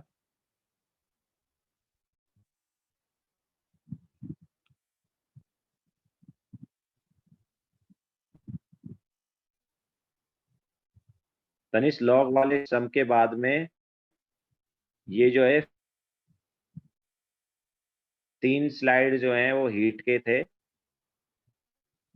उसके बाद में ये 2 स्लाइड जो है इंटरनल एनर्जी के।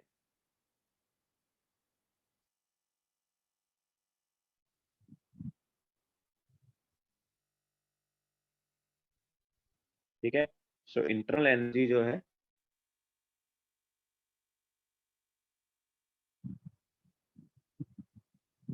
ये, मतलब उसका एग्जैक्ट वैल्यू नहीं आ सकता, बट डेल्टा यू मतलब चेंज इन इंटरनल एनर्जी आ सकता है। उसके लिए हम फर्स्ट लॉ यूज करते हैं। तो ये हो गया सबका।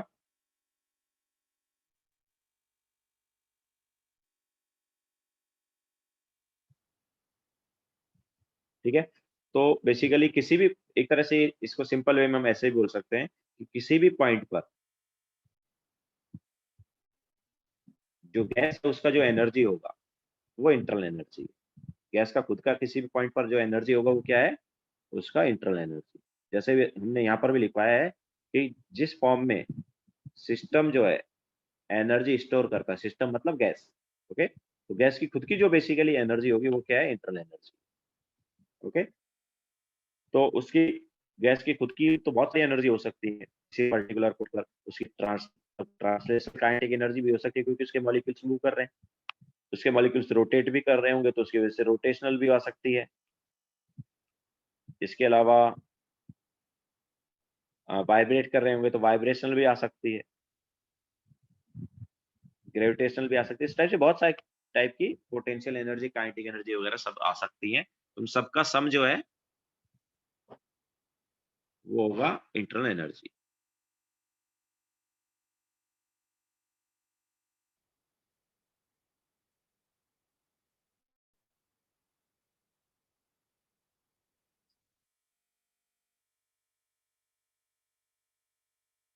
ठीक है,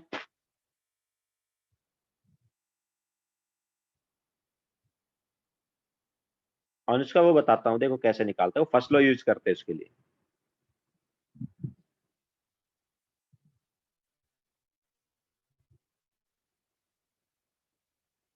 हो गया सबका, चले आगे। तो अब हम चलेंगे फर्स्ट लॉ ऑफ थर्मोडायनेमिक्स पे।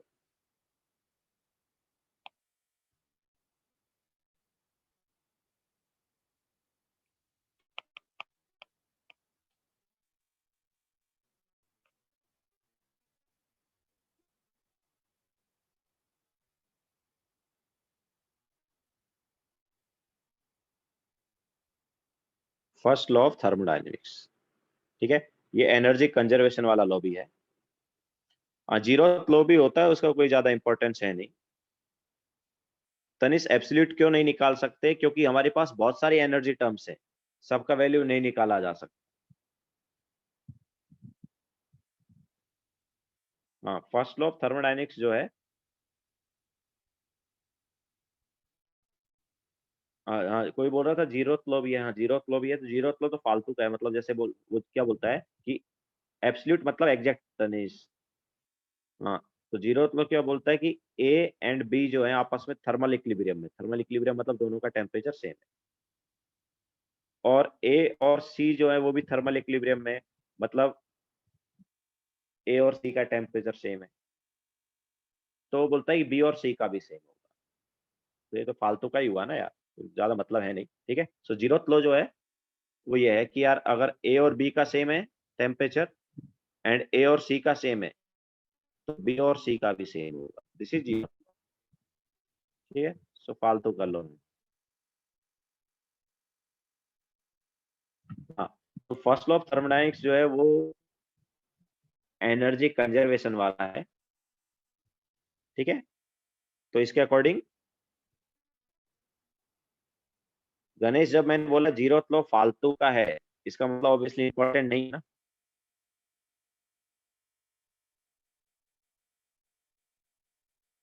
हाँ, so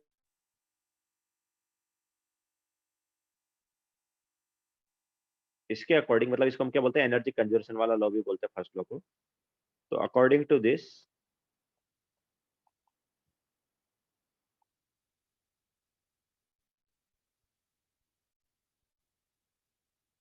energy can neither be created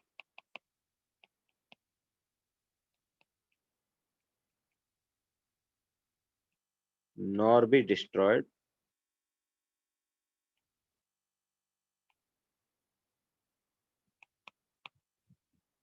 it can be converted from one form to another form.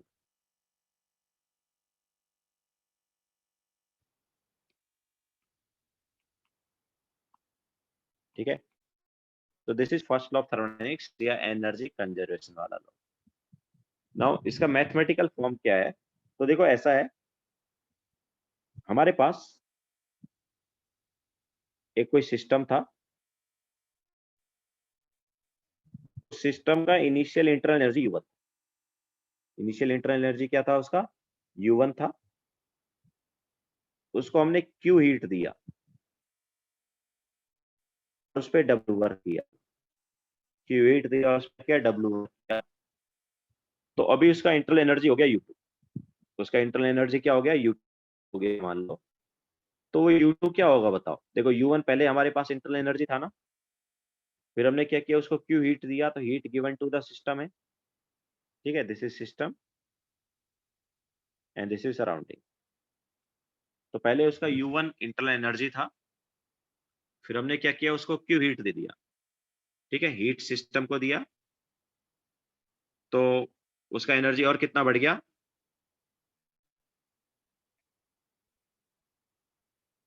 U1 पहले था, फिर उसको Q दे दिया, तो Q बढ़ गया, इसके अलावा W वर्क भी कर दिया, तो और कितना बढ़ेगा एनर्जी, W और बढ़ जाएगा ना, बिकॉज सिस्टम पे वर्क कर रहा हूँ, बाहर से वर्क कर रहा हूँ, मतलब सराउंडिंग वर्क कर रहा है सिस्टम पे, तो पॉजिटिव वर्क लेंगे, तो ये और बढ़ गया। तो ये पूरा मिला के क्या आना चाहिए बताओ, ये पूरा मिला के नया इंटरनल एनर्जी आना चाहिए ना, मतलब U2। ओके, पूरा मिला के क्या आना चाहिए, U2 आना चाहिए। सो U2 माइनस U1 क्या हुआ इधर से, U2 माइनस U1 क्या हुआ, Q प्लस W हो गया, and what is U2 minus U1, it is delta U। U2 minus U1 क्या हो गया, डेल्टा U हो गया, ठीक है। So delta U is equal to Q plus W। So यही है mathematical expression of first law of thermodynamics.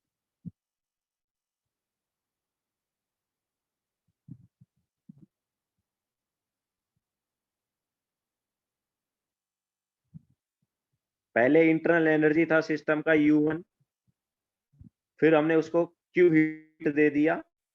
U क्या है सर, अब यार लिखा है तो भाई U जो है इंटरनल एनर्जी है,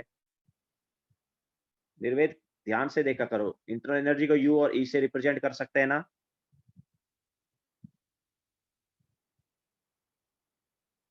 तो फिर तनिष सबका लैग नहीं हो रहा, तुम्हारा ही ज्यादा लैग हो रहा है।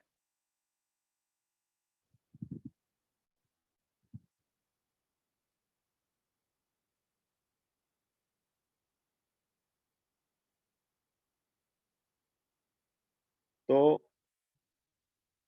हाँ, तो हम क्या बोल रहे थे,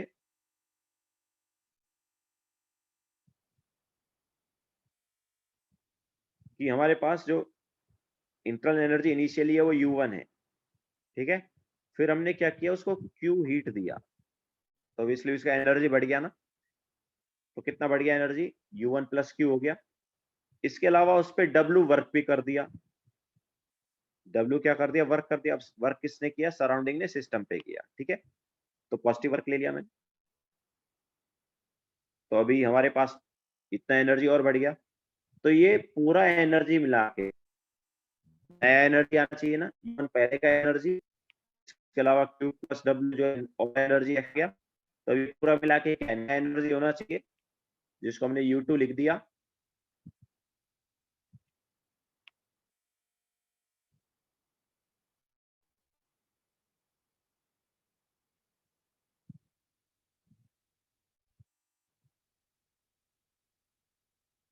आया बराबर, आ रही है क्या बराबर आवाज, हाँ। सो तो U1 पहले था, Q हीट और दिया, W वर्क किया, तो नया हमारे पास क्या आ गया, U1 plus Q plus W, जो कि क्या होगा, U2 के इक्वल। तो यहाँ से U2 माइनस U1 क्या हो गया, Q प्लस W, और U2 माइनस U1 मतलब चेंज इन इंटरनल एनर्जी ना, मतलब डेल्टा U। सो डेल्टा U क्या आ गया, Q प्लस W आ गया, ठीक है। तो हम थोड़ी देर पहले बता रहे थे ना कि हम डेल्टा U निकाल सकते, तो ऐसे निकाल सकते, ओके। Q पता है, W पता है, तो Q plus W is delta U, okay. So this is nothing but first law of thermodynamics का mathematical expression, okay. Delta U is equal to Q plus W. This is first law of thermodynamics का mathematical expression. इसके अलावा इनफाइटली small change अगर है, तो उसके लिए इसको हम क्या लिख सकते हैं,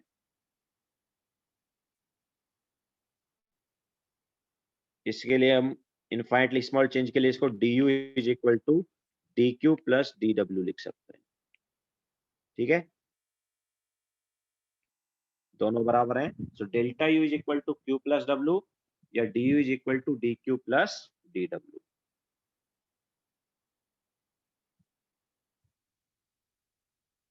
सो this is first law of thermodynamics.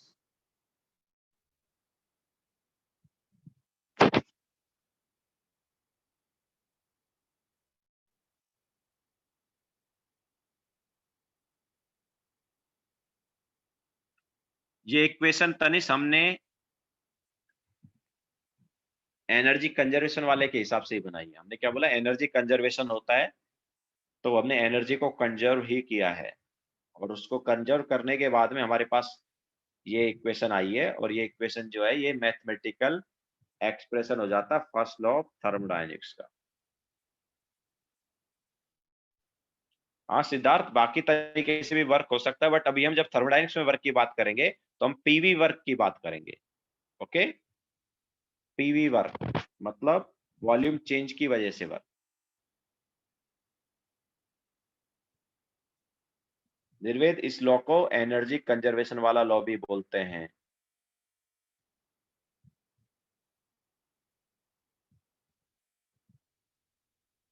ठीक है, सो थर्मोडायनेमिक्स में जस्ट हम पीवी वर्क की बात करते हैं। पीवी वर्क आता है due to volume change. PV work मतलब ड्यू टू वॉल्यूम चेंज।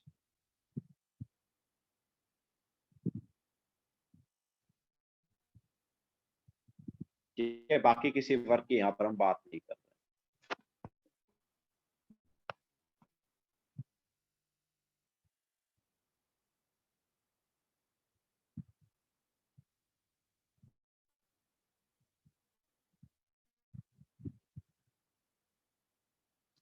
हो गया सबका, आगे चले।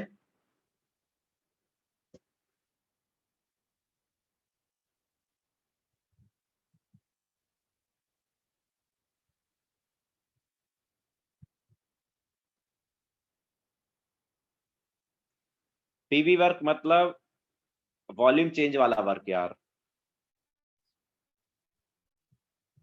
पीवी वर्क मतलब वॉल्यूम चेंज वाला वर्क, तो वही तो कर रहे हैं ना, वर्क डन वॉल्यूम चेंज की वजह से ही तो ले रहे हैं हम।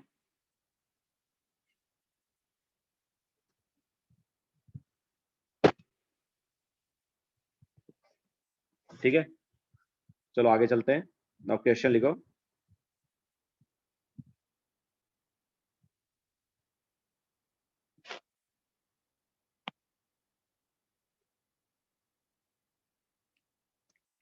ऑन गिविंग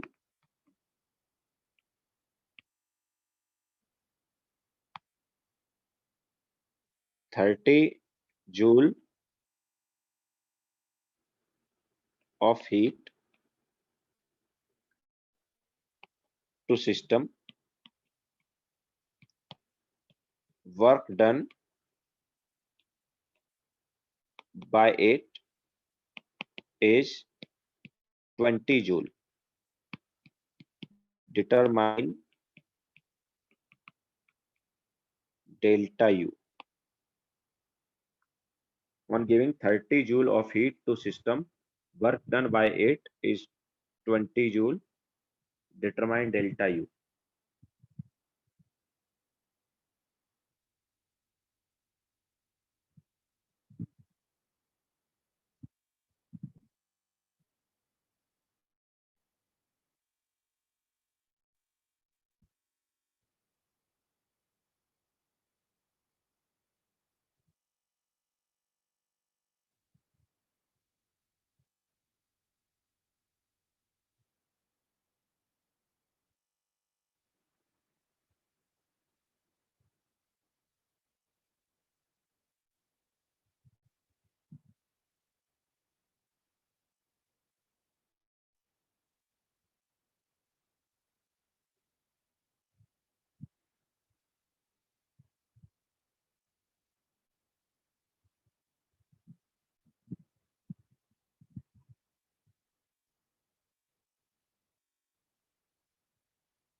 प्रशांत करेक्ट है।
हाँ, तो कुछ लोगों का ही करेक्ट आंसर आया इसमें।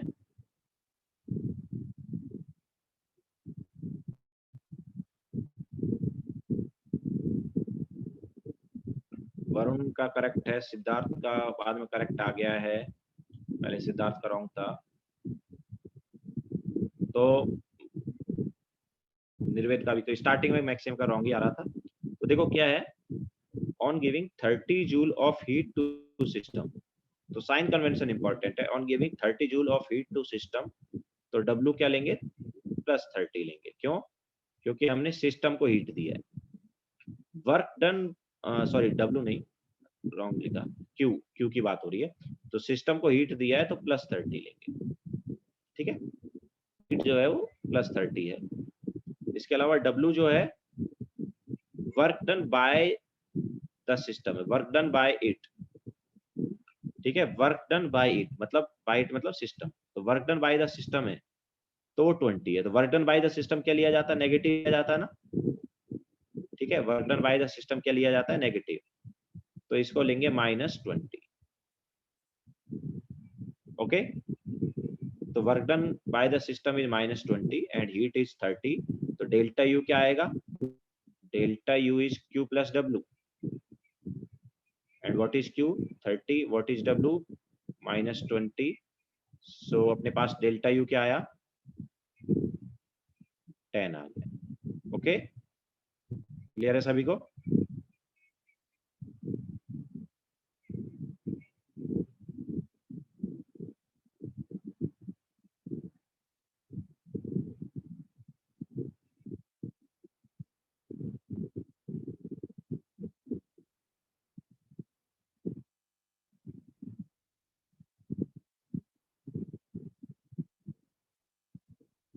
ठीक है। सो साइन कन्वेंशन जो है वो इम्पोर्टेंट रहेगा। अगर यहाँ पर साइन कन्वेंशन तुमने रॉन्ग यूज किया होता, मतलब मैक्सिमम लोगों का आंसर क्या आ रहा था, 50 आ रहा था। क्यों? क्योंकि वो वर्क को पॉजिटिव ही ले रहे थे, तो ऑब्वियसली आंसर रॉन्ग आ जाएगा, है ना। Work done by the system है तो नेगेटिव लोगे, work done on the system है तो पॉजिटिव लोगे। क्लियर है सभी को?